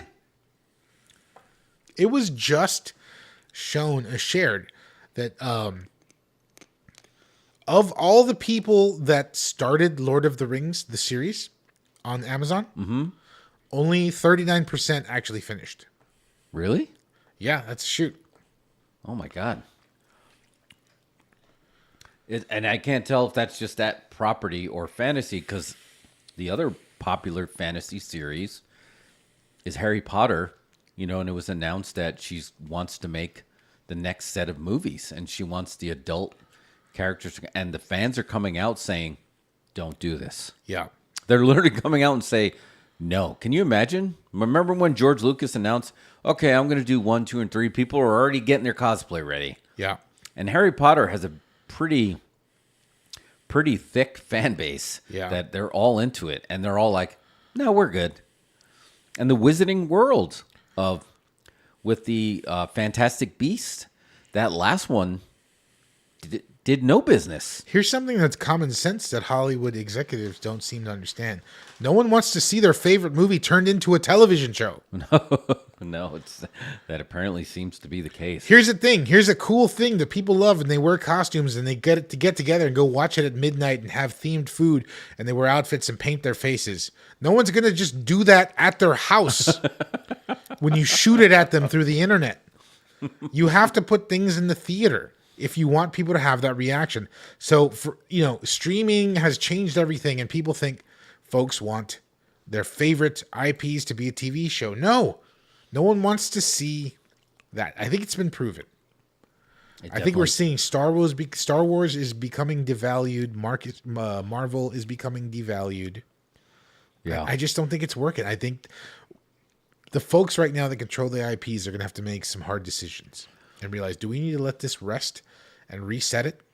Yeah, they might have to. Because Mandalorian, like y'all said, it's not hitting the mark at the moment. Yeah, there's a lot of people that are not happy with it. So something needs to change. Well, I'm just wondering if fantasy in general. So what does work is Game of Thrones works as a series. Is that because they lean a little bit more into really attractive people, nudity, and they up the violence game? Well, the Game of Thrones gimmick was that they established a tone where anybody could die at any point and it was fair game. Right. And they think by establishing that, they instantly created this sort of like, we got to watch it. Because you've already convinced us anybody could die. Because, like we've talked about in the past, movies, TV shows, they have a rhythm that you get comfortable with. Watch a couple episodes of Law and Order, and you realize this. That's perfect. Everything is a cycle that begins with, a story begins, we get potential suspects, we solve the crime, everything gets wrapped up in the end. And that's like, it's a flow that people get comfortable with. Game of Thrones was like, first episode, they threw the main character out of a window. Yeah. At the end of the show. Yep. And it's like, oh, wait, what happened? And that was their gimmick. Other shows now have started to borrow from that, but that's what they did to really establish themselves. So you're not they never were necessarily relying on an IP. No, because it was a book. Yeah. A book that only like total nerds read. Yeah. I feel like that's the only, and it remains to be seen, would people go see a Game of Thrones movie? You're thinking no. No. 100% no. No. Well, I think you're right. I mean, I feel like you're right about this happening to all IPs, but I feel like it's really zeroing in on fantasy is struggles with working. We saw Will struggled. I think fantasy's struggling right now just because it's the world needs escapism. Reality is too weird. Yeah, reality. And fantasy is too corny. It's like we need edgy fantasy. Like push us. Give us some Blade Runner kind of stuff. You know what I mean? Yeah. Give us like some early John Carpenter stuff. Dude, I think you're right. I think you just solved it. It's just we don't need fantasy is too corny. Fantasy is too corny. Well, okay. I mean, and it has its time and place. We got room for E.T., which actually, forget that. E.T. is super disturbing. We should do a dude, wait, time out. Sidebar, really quick. Sidebar. Our patron saint of this show, GiGi Saul Guerrero. I told you I was listening to a podcast on the way here. She's also terrified by E.T. E.T. is terrifying. Okay, we got to do that show. Let's book that for later and have multiple guests. Anyway, E.T. is kind of terrifying. Yeah, there's just sci-fi has gotten to the point where it's super corny. Sci-fi is supposed to be like self-reflective, kind of like horror. It's supposed to be a mirror back on ourselves and what we're becoming as a society, maybe. Man, I think you're right. I think you're absolutely right. And maybe the Game of Thrones ones worked because they're like, it feels real and it could be violent. And remember when they're booking, they're like, okay, we're gonna book some girls. There's gonna be some nudity, but we can't have anyone that looks too fake because we need it to look real. Yeah, they commit to the gimmick. Then they're not gonna make it look any corny. And there's a lot of corniness that just doesn't work. Yeah. What's your favorite fantasy movie of all time? Putting you on the spot. When you say fantasy, what do you mean exactly? Something along the lines that has anything to do with wizards or any kind of witches or, well, not like Blair Witch, but like any of the stuff like Dungeons and Dragons, Game of Thrones, The Witcher, Lord of the Rings. I mean, I would say Conan the Barbarian. Conan the Barbarian counts. I think Conan the Barbarian and its sequel, which I have no heat with Conan the Destroyer. Yeah. I think it's a fine sequel. Holy smokes. Me and Wayne, the professional wrestler, last weekend accidentally turned on Conan the Destroyer at the same time. Yeah. And I was like, dude, I was just like, I have Conan the Destroyer. He's like, I'm watching it right now, too, because I loved his sidekick with the knives. What was his name? Jack Nicholson's best friend. I forgot his name. Yeah. So good. And then Grace Jones was in there looking like a just statuette. Yeah. Yeah, that's wow. Will Chamberlain in there. Will Chamberlain. So good, man. I mean, I think it's great. Conan the Barbarian is a different beast. Like the Conan films is like the way we have Evil Dead 1 and Evil Dead 2. That's how Conan is. You have Conan the Barbarian, Conan the Destroyer. Yeah. Similar sort of like difference in tone. I think Conan the Destroyer is a lot of fun. I think, yeah, it was a blast. I have no heat with that movie at all. Conan the Barbarian is serious business. That's like reading the Hakaguri or something like that. It's like something that you're learning life lessons. It's like you're learning life lessons. And it's just like when he's on that mountain with his dad and it's like he's talking about the law of steel or the mystery of steel. Wait, well, his dad was James Earl Jones, right? His dad no. James Earl Jones was the James, he played the leader of the Snake Clan. Oh yes, he had the bangs. His dad was some stuntman. I don't. He's somebody who's been in a lot of stuff. And he was a lot bigger in Barbarian too. Yeah. Like he felt more. He was a lot And leaner. it's just got destroyer. such the kickoff is just like so good when you got Mako over Black, just like doing the narration. Oh yeah. It's like, let me tell you of the times of high adventure. It just kicks that music. Basil Polidorus. So good. You're right. But when you went in the theater, there was nothing corny about that, right? You like you said, it was serious business. Exactly. I'm gonna have to go. Mine's a little bit of a tie. What's that? My two favorite fantasy movies. I have to say it's a tie, and I'm gonna have to give an edge. I'm gonna have to give an edge to Time Bandits, but the Beastmaster was right hot on its tail. Oh, I also have a tie. Yeah. I want to add a tie to mine if that's the case. Put a tie. What is yours again? Beastmaster and Time Bandits. Okay, well, let's talk about Beastmaster because Yeah. I think that's a great classic. Beastmaster 2 is terrible, but like Beastmaster is timeless. Yeah. So good.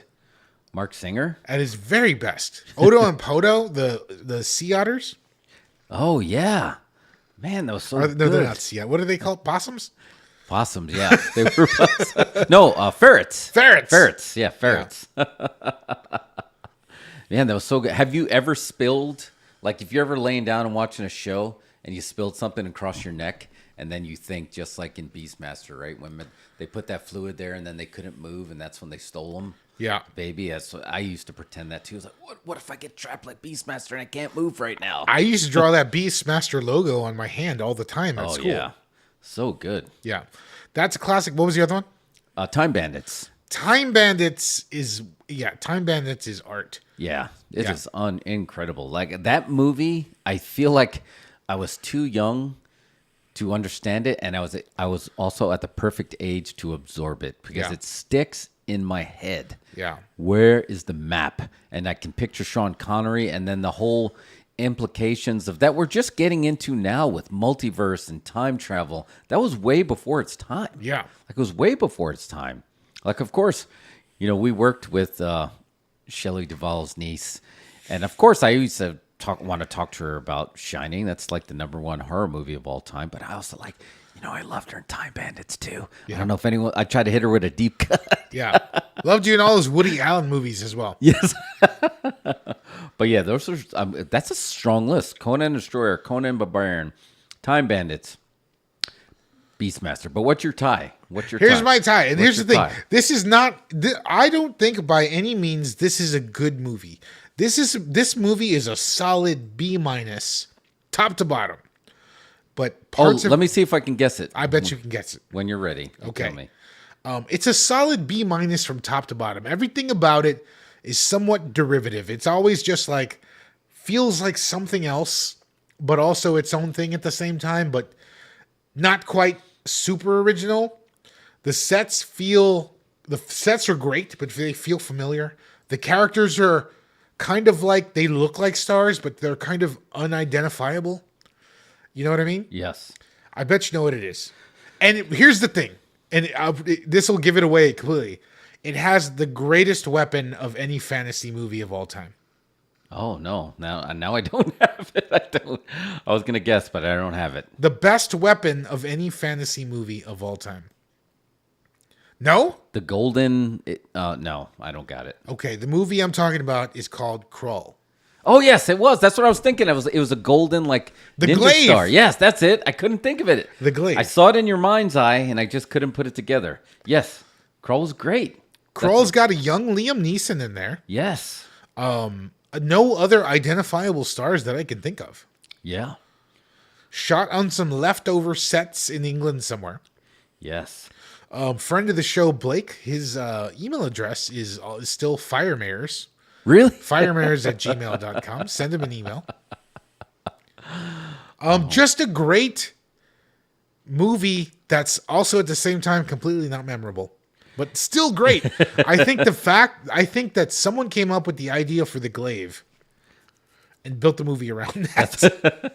Yeah, that was 1983. Yeah. A prince and a fellowship of companions set out to rescue a bride from Fortress of Alien Invaders. And you've got the glaive throughout the entire movie. He's got it on his hip, and his Obi-Wan style mentor is always, don't use it, it's not time.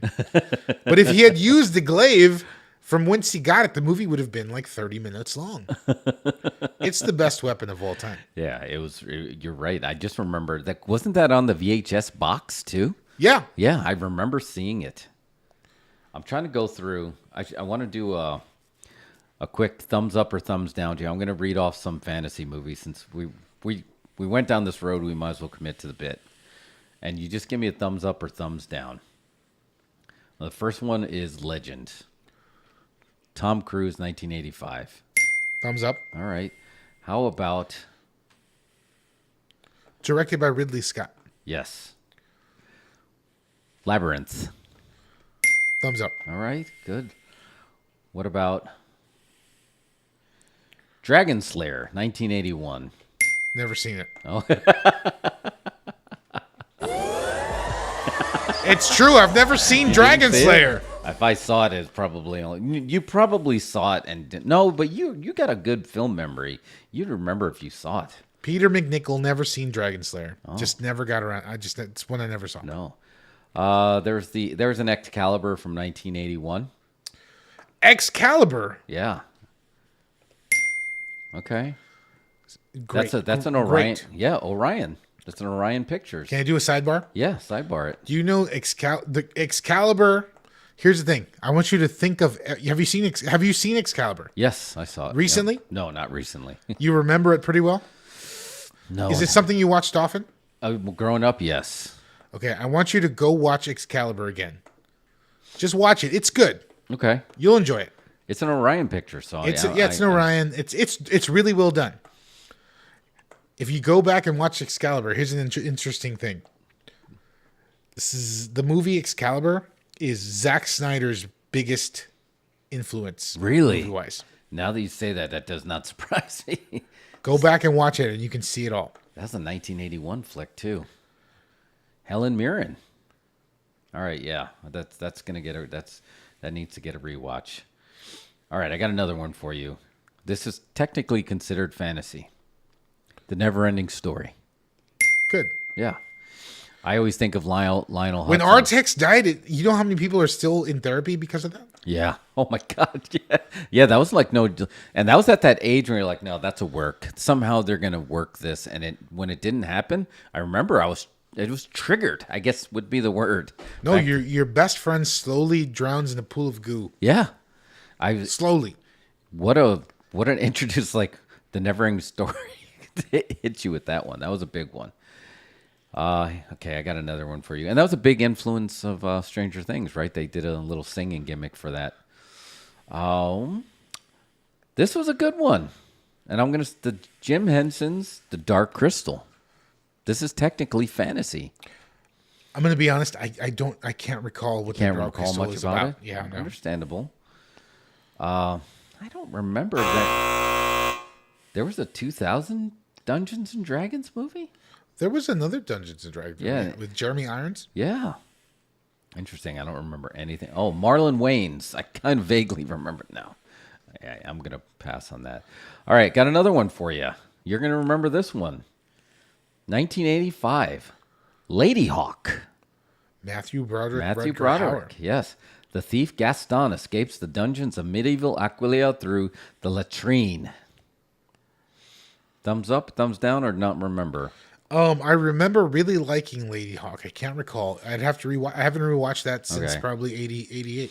So you can do thumbs in the middle if there's a ding for that. Did we already talk about this one? There can be only one. Highlander? That's technically fantasy. We didn't talk about Highlander. Yeah, that's fantastic. We did talk about Willow. I'm surprised they put... No.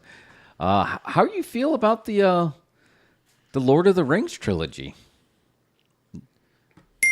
All right. I think it's great. It's really good. Yeah, it did a good job, right? Yeah, I have no heat with Lord of the Rings trilogy on DVD.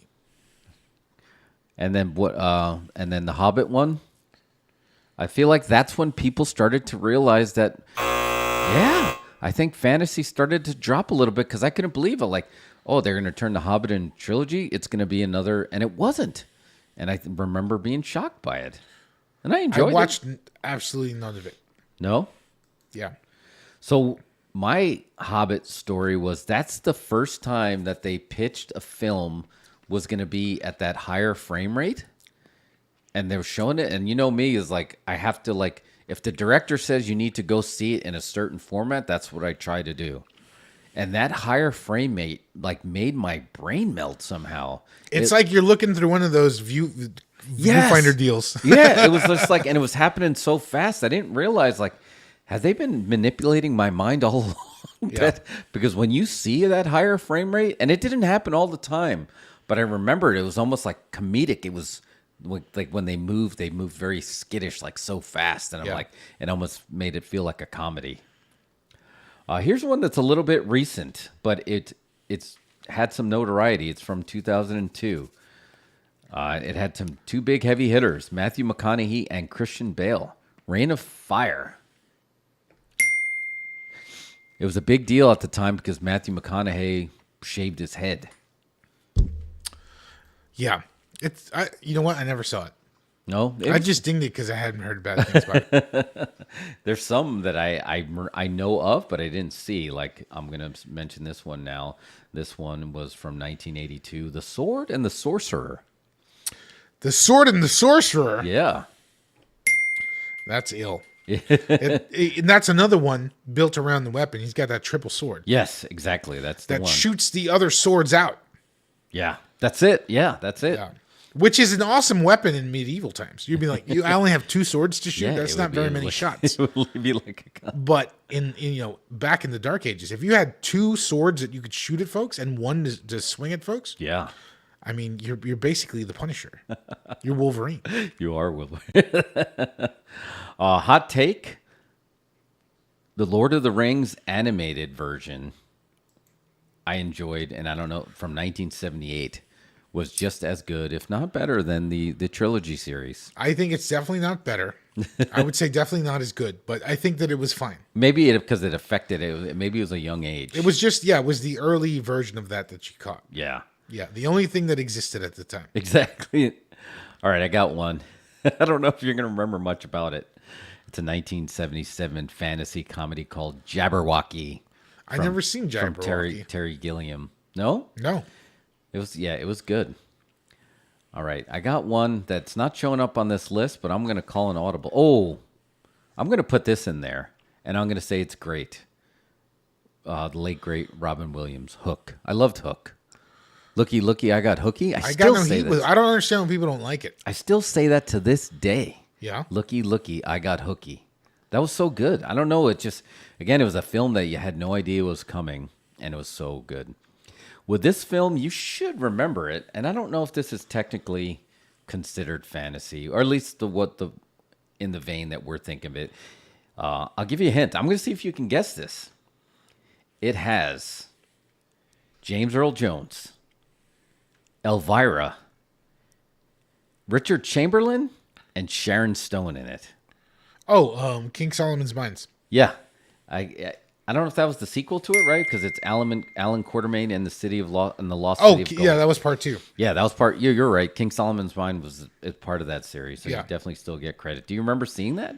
Yeah, I saw them both. Yeah, I just remember the fruit they were eating from the tree, the giant plum. When he's like, and she's like, "What's this?" And he's like, "Dinner." Like these small little snippets stay in my head. I just remember the one scene where they were trying to turn them both into soup. Yes, exactly. Yeah. But this film reminded me of the same thing that happened with Remo Williams Begins.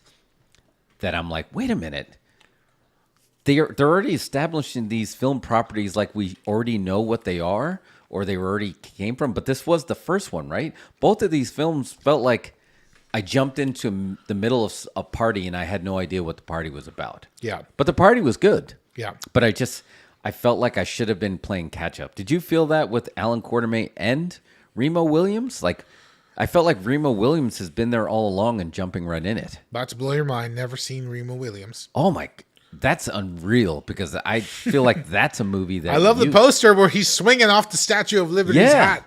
And I just grown up in New York and seeing the Coney Island and the Wonder Wheel and that whole scene. And I remember my mom's like, "Oh, we got to do this." I always used to go to, Coney Island to see that. But that's a movie that I feel like that would have been one that you watched over and over again. You need to open when we get our venue open. We'll have a Remo Williams screening. Oh my God, I can't believe you didn't. Yeah, I've never seen it, and I love Fred Ward. I know that. Tremors is one of my favorite of all time. Yeah, that's right. I love Big Business. He's great in that. He's good in that too. Yeah. I need to make a list of movies that you haven't seen that I'm shocked at. Yeah. Like I know there's a bunch of movies that you haven't seen, but when there's a movie that is a movie that I was like, oh yeah, Mario. Just like I called Rich Uncle Chris for Miami Connection, I would call you like, hey, they're showing Remo Williams Begins. I would go. Yeah, and I think you would, and I think you'd have a good time. Yeah. All right, let me see if I can find one more. No, I don't think I wouldn't. There's some films that are in here that I wouldn't put under fantasy, but I think. Have you ever seen this movie? 1974. I've never seen this one. It also has Sean Connery and Zardoz. I've never seen it. It's the one where Sean Connery's in his underwear. That's where they got that from? Yeah. Yeah, that's considered. In the late 23rd century, a savage trained only to kill finds a way into a community of bored immortals that alone preserve humanity's achievements. And that sounds really good, actually. What a great log line. Yeah, I think it is good. All right. It's legendary. Did I miss any? Any of those fantasy type movies? I don't think so. We call it the big ones. I think when people think Labyrinth and they think Legend, whenever you think fantasy then, and I think now you think Lord of the Rings and Game of Thrones and probably Harry Potter. Some people you can think, would you put The Princess Bride in there? In fantasy? I would put that more in a fairy tale or a fantasy fairy tale. Fairy tale is fantasy, don't you think? Okay. Yeah, I can buy that. I'll put that in there. I guess we did leave a big one off. Red Sonja. Yeah, Red Sonja's all right. Yeah. Yeah. And we don't know whatever happened with that the remake with Robert. I don't know, but somewhere my stepdad has the shirt of that movie. Oh, really? Yeah. Like long story short, he went to a Comic-Con thing and Robert was there promoting it and they had some promo shirts out there and he went up and grabbed one. Oh, really? Robert was already promoting it? Yeah, it was just an in-between phase. And he just went up and grabbed one of those shirts. I don't know why. They weren't supposed to be given away, but he just got one. And it was like, he has a Red Sonja shirt with Rose McGowan as Red Sonja. Yeah, I feel like friend of the show, Hefe, who worked for Robert at Troublemaker Studios, actually had a Red Sonja hat that he'd always wear to work. Yeah. But that never happened. And it's definitely not going to happen with Rose McGowan now. No. So that's over. Well, we went down a fun path. I completely forgot about fantasy. We might have to do the same gimmick with sword and sandal films someday. Yeah. But yeah, that was completely. I took us on a journey. Do we have any more spots? Let's see. No, unless you want to get deeper into He Who Shall Not Be Named. If you want to get into what this past weekend's big professional wrestling event. I don't know. I just saw the announcement. There was a big announcement on Dynamite tonight. Oh yeah, what's the announcement? They're going to do a show at Wembley Stadium. Really? Yeah. Are they going to be able to fill Wembley Stadium? They'll sell tickets for $1, I guess. Yeah. That's huge. Well, again, like I said earlier in the show, I'm completely happy that the boys, and by boys I also include the lady wrestlers in there, have a place to work, for sure. Again, I'm just worried about the long-term storytelling to keep people connected to this and not treat it like a video game. I want it to work. A friend of the show, Eric, he had a great idea. You know what the big announcement should be? What's that? Hire Bully Ray to be your head booker. Bully Ray Dudley. Bubba Dudley. That could be interesting. He definitely needs some booking help. He is, if you listen to Busted Open Radio, the way he breaks down his analysis, he is great. He could be their Triple H. And unfortunately, the Triple H might also be available soon. We don't know. I don't know what's going to happen. You saw all the stuff that happened with this hashtag Fire Vince. You saw there's the show takeover. They have an online show called The Bump where they take, just like this, more people watching, but they have a chat. Yeah. And the chat just got completely dominated by Fire Vince. And the whole show this WWE's going, you just see Fire Vince going. And there's also now an invitation going out for a SmackDown takeover of the chant of Fire Vince. And that happened at NXT. Yeah. They started the Fire Vince chant. It's just sad. It's just hard because they've been doing so well. And the storytelling has been so compelling.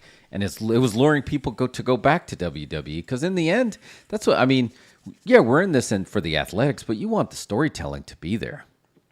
And it's just, there's nobody there. And we got attacked by AEW fans on Twitter for even suggesting a story that might be a little bit controversial. Yeah. Without even knowing it was controversial, and we got completely attacked. So we were just talking about our wrestling and where we hang out. Yeah, no different than anybody else. Yeah, so yeah, they were all 100% off base. I'm not condoning anything that anyone said, but it was just like it was a what if scenario.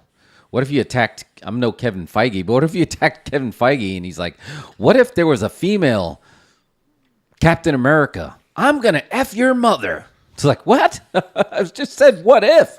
Not like there is going to be.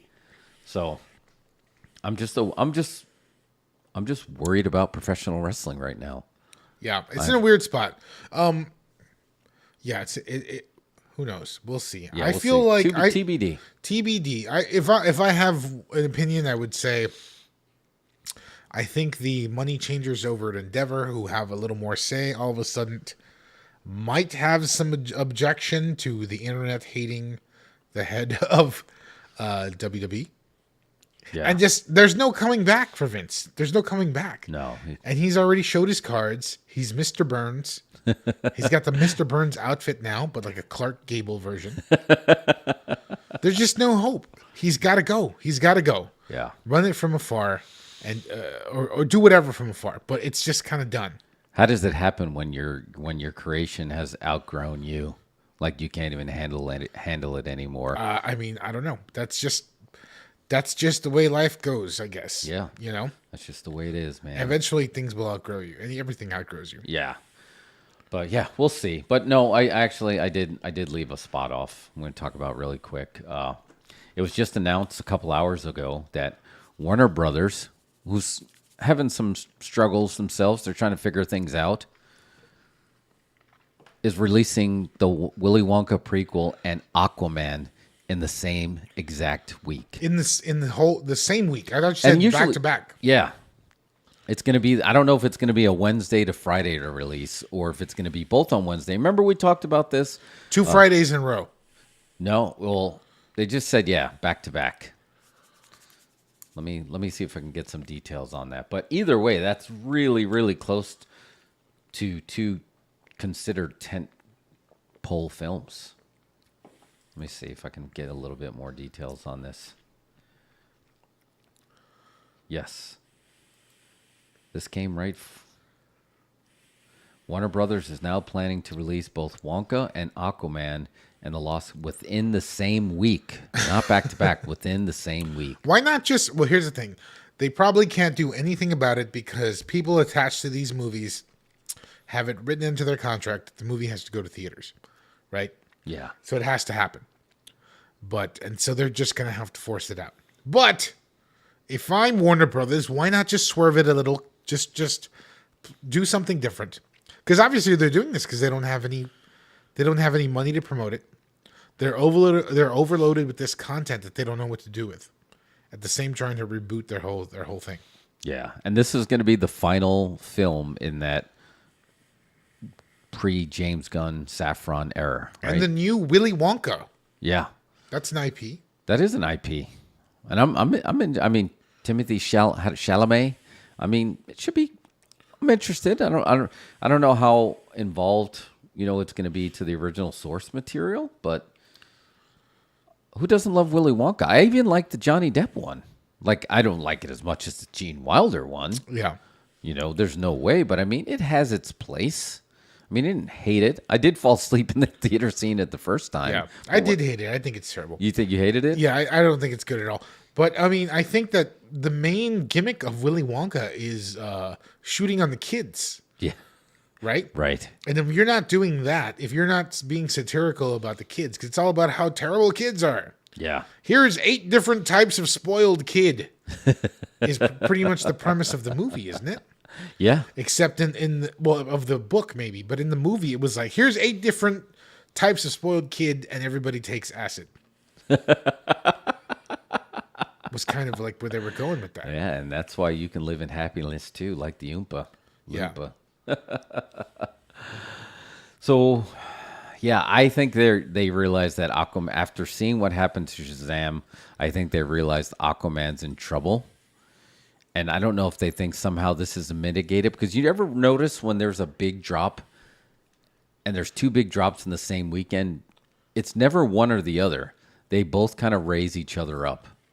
I don't know if that means people stay for double features or what. They rarely do that anymore. Yeah, it doesn't happen. But That's pretty rare. But when it does happen, it seems like both films actually survive it. And I'm not even talking about counter programming. I think people find a way to do both. There's no more choosing. So I don't know. But I do think it's probably happening because they don't have any faith in Aquaman. And that's got to be the toughest one, especially if it's the worst kept secret is, you know, that Momoa is going to be playing a different character and not playing Aquaman anymore. I heard the early reviews of Aquaman is that it's terrible. Yeah. I mean, did you like the first one? No.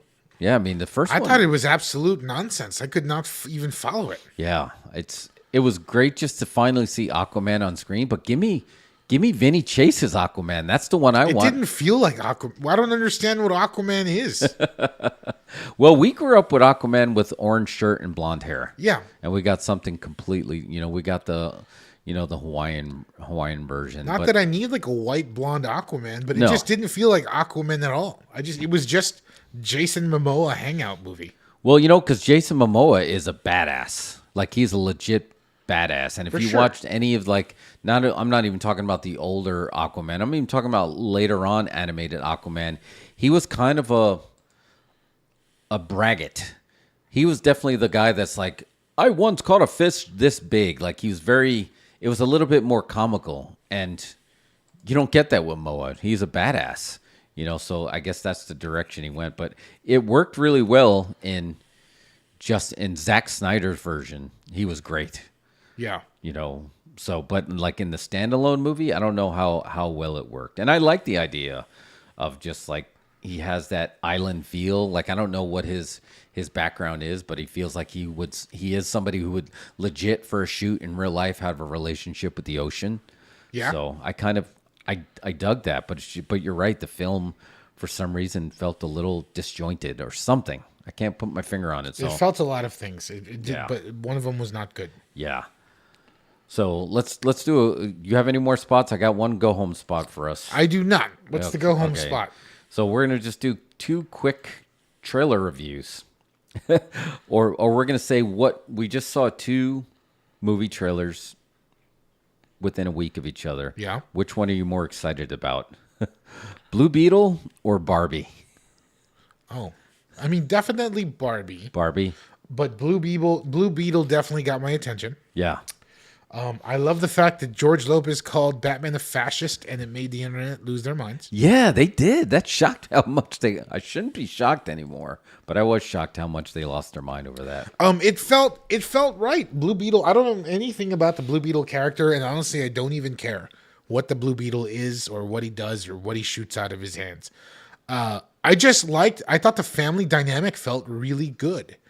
You know what I mean? Yeah. And I don't think whenever I see a Latino family or Latino representation in a movie, I'm always very critical of it. Right. It never feels right to me ever. This one feels good. Yeah. It feels good. Yeah. I was just like, I'm interested to see what this is. Like I said, I don't know anything about Blue Beetle, and I don't really even care what he does. Yeah. I think I think you're better off going in there like that and not know anything about it. But yeah, also growing up in a Latino family as well.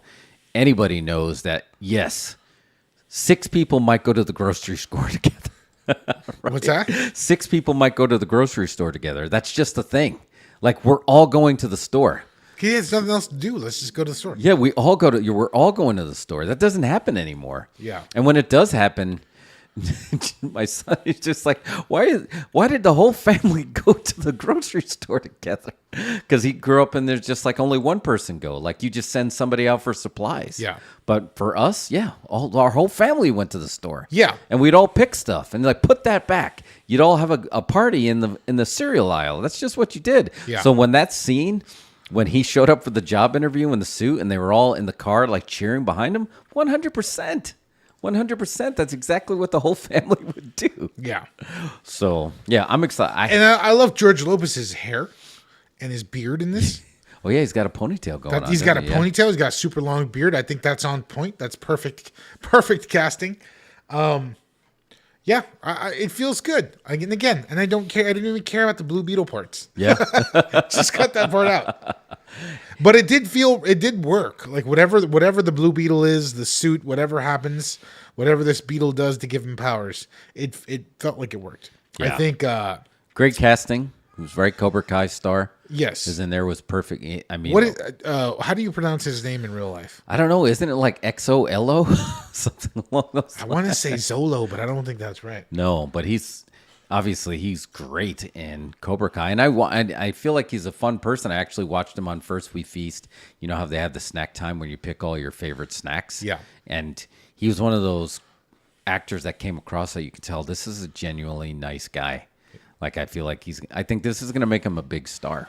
Yeah, of course. Like, I think people already kind of know him from Cobra Kai, but this is going to really put it over the top. Only old folks know him from Cobra Kai. Old folks like us. This is his first chance to get over with the young folks. Going to know him. And I got to admit, and I'm excited for, I have to lean towards I'm more excited for Blue Beetle just because, again, Batman Brave and the Bold, if you're into, DC animation, that's a great one. Each week, Batman would go with a obscure character that you never heard of, and the bigger characters would be background, and ironically one of them was the Blue Beetle, and I never heard of him before that, and he turned out to be like a fan favorite. So to see that come to film is very cool. But that being said, I would have never guessed that I'm pretty hyped on Barbie. It's like it's even weird to even come out of my mouth because I think Barbie's gonna be something interesting. You've got two interesting people behind the scenes. Yeah, you got Greta Gerwig directing, Noah Baumbach writing. Like, who wants to see a Noah Baumbach movie? Nobody. Yeah, I was shocked at that to see that those two were behind Barbie. This movie, I would consider it the same way I did when growing up, going to Toys R Us. You would go right past that pink aisle. You can see it in your peripheral vision, and you're like, I literally know there's not one single thing down for me. Because it was always right next to the action figure aisle, which is where I spent all my time, whether it's wrestling figures, Star Wars. You were always in the action figure aisle, He-Man. But the pink aisle, you would just see it and keep walking. And I felt like I did that with the Barbie trailer. But then seeing that they have Simu and, Margot Robbie, she's just everywhere, right?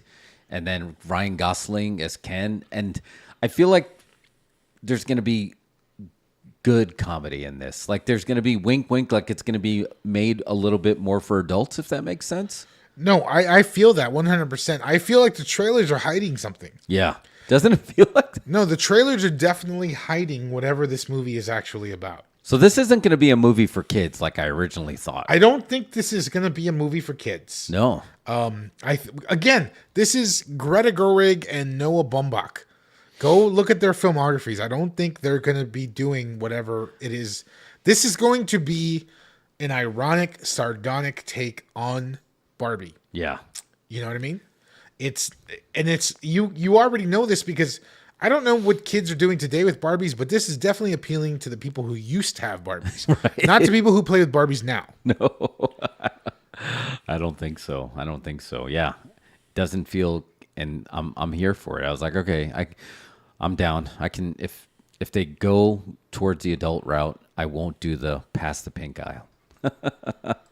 I want to see it. I do really want to see it. Here's the thing. I'm gonna be that day. I'm gonna be in the theater watching Barbie, not Oppenheimer. Here's the thing. Oh, you want me to really? see a movie about action figure movie, a doll movie for girls, or whatever for everybody? Barbie's for everybody, and a cultural icon or a nuclear bomb. Yeah. It's not a hard choice. I really don't care about the nuclear bomb. I don't No. want to see it. I'm not interested. It caused enough. Apparently, like, set off a version of the real bomb instead of using special effects. I'm not into that at all. Yeah. It's not for, that's just not, I'll probably see it eventually just because I like to see everything if I can. Yeah. But that weekend I'm seeing Barbie and not Oppenheimer. Okay, I get it. I totally get it. What are you seeing? Are you seeing Barbie or Oppenheimer? Are you doing a double feature? I'll do a double feature. I'll probably see Oppenheimer in IMAX, so I probably will be at Barbie opening weekend, and then I'll wait during the week and go catch Oppenheimer in IMAX. I'm curious, but I am also like you. I mean, times are hard right now. We don't need to be watching about like if nuclear weapons and stuff because I don't know the way the internet is. But I'll check it out.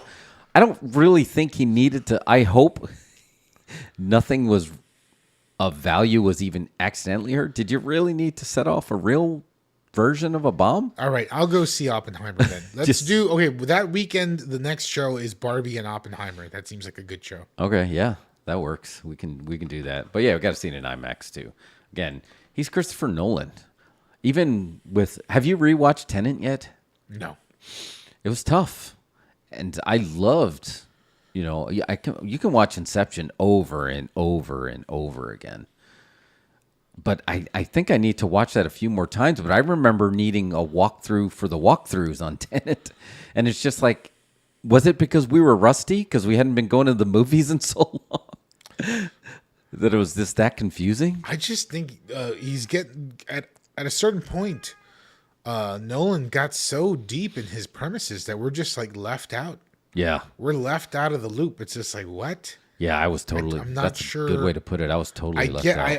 I understand the concept when you say it, but when you're showing it to me visually, I don't get it.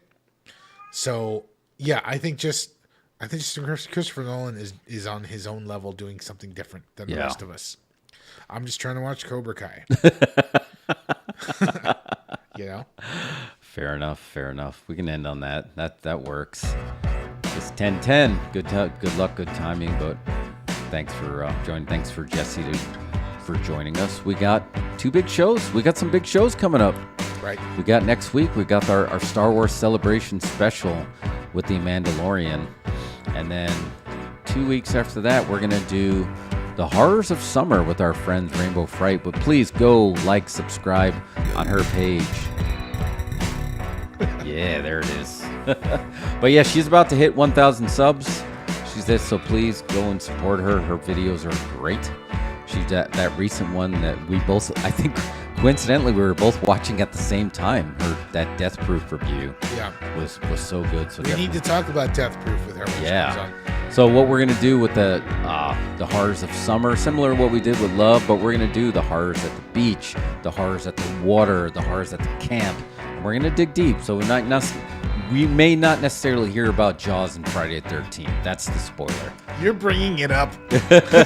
Well, we just did, but that might not be our picks, right? We're gonna do the 3 picks again.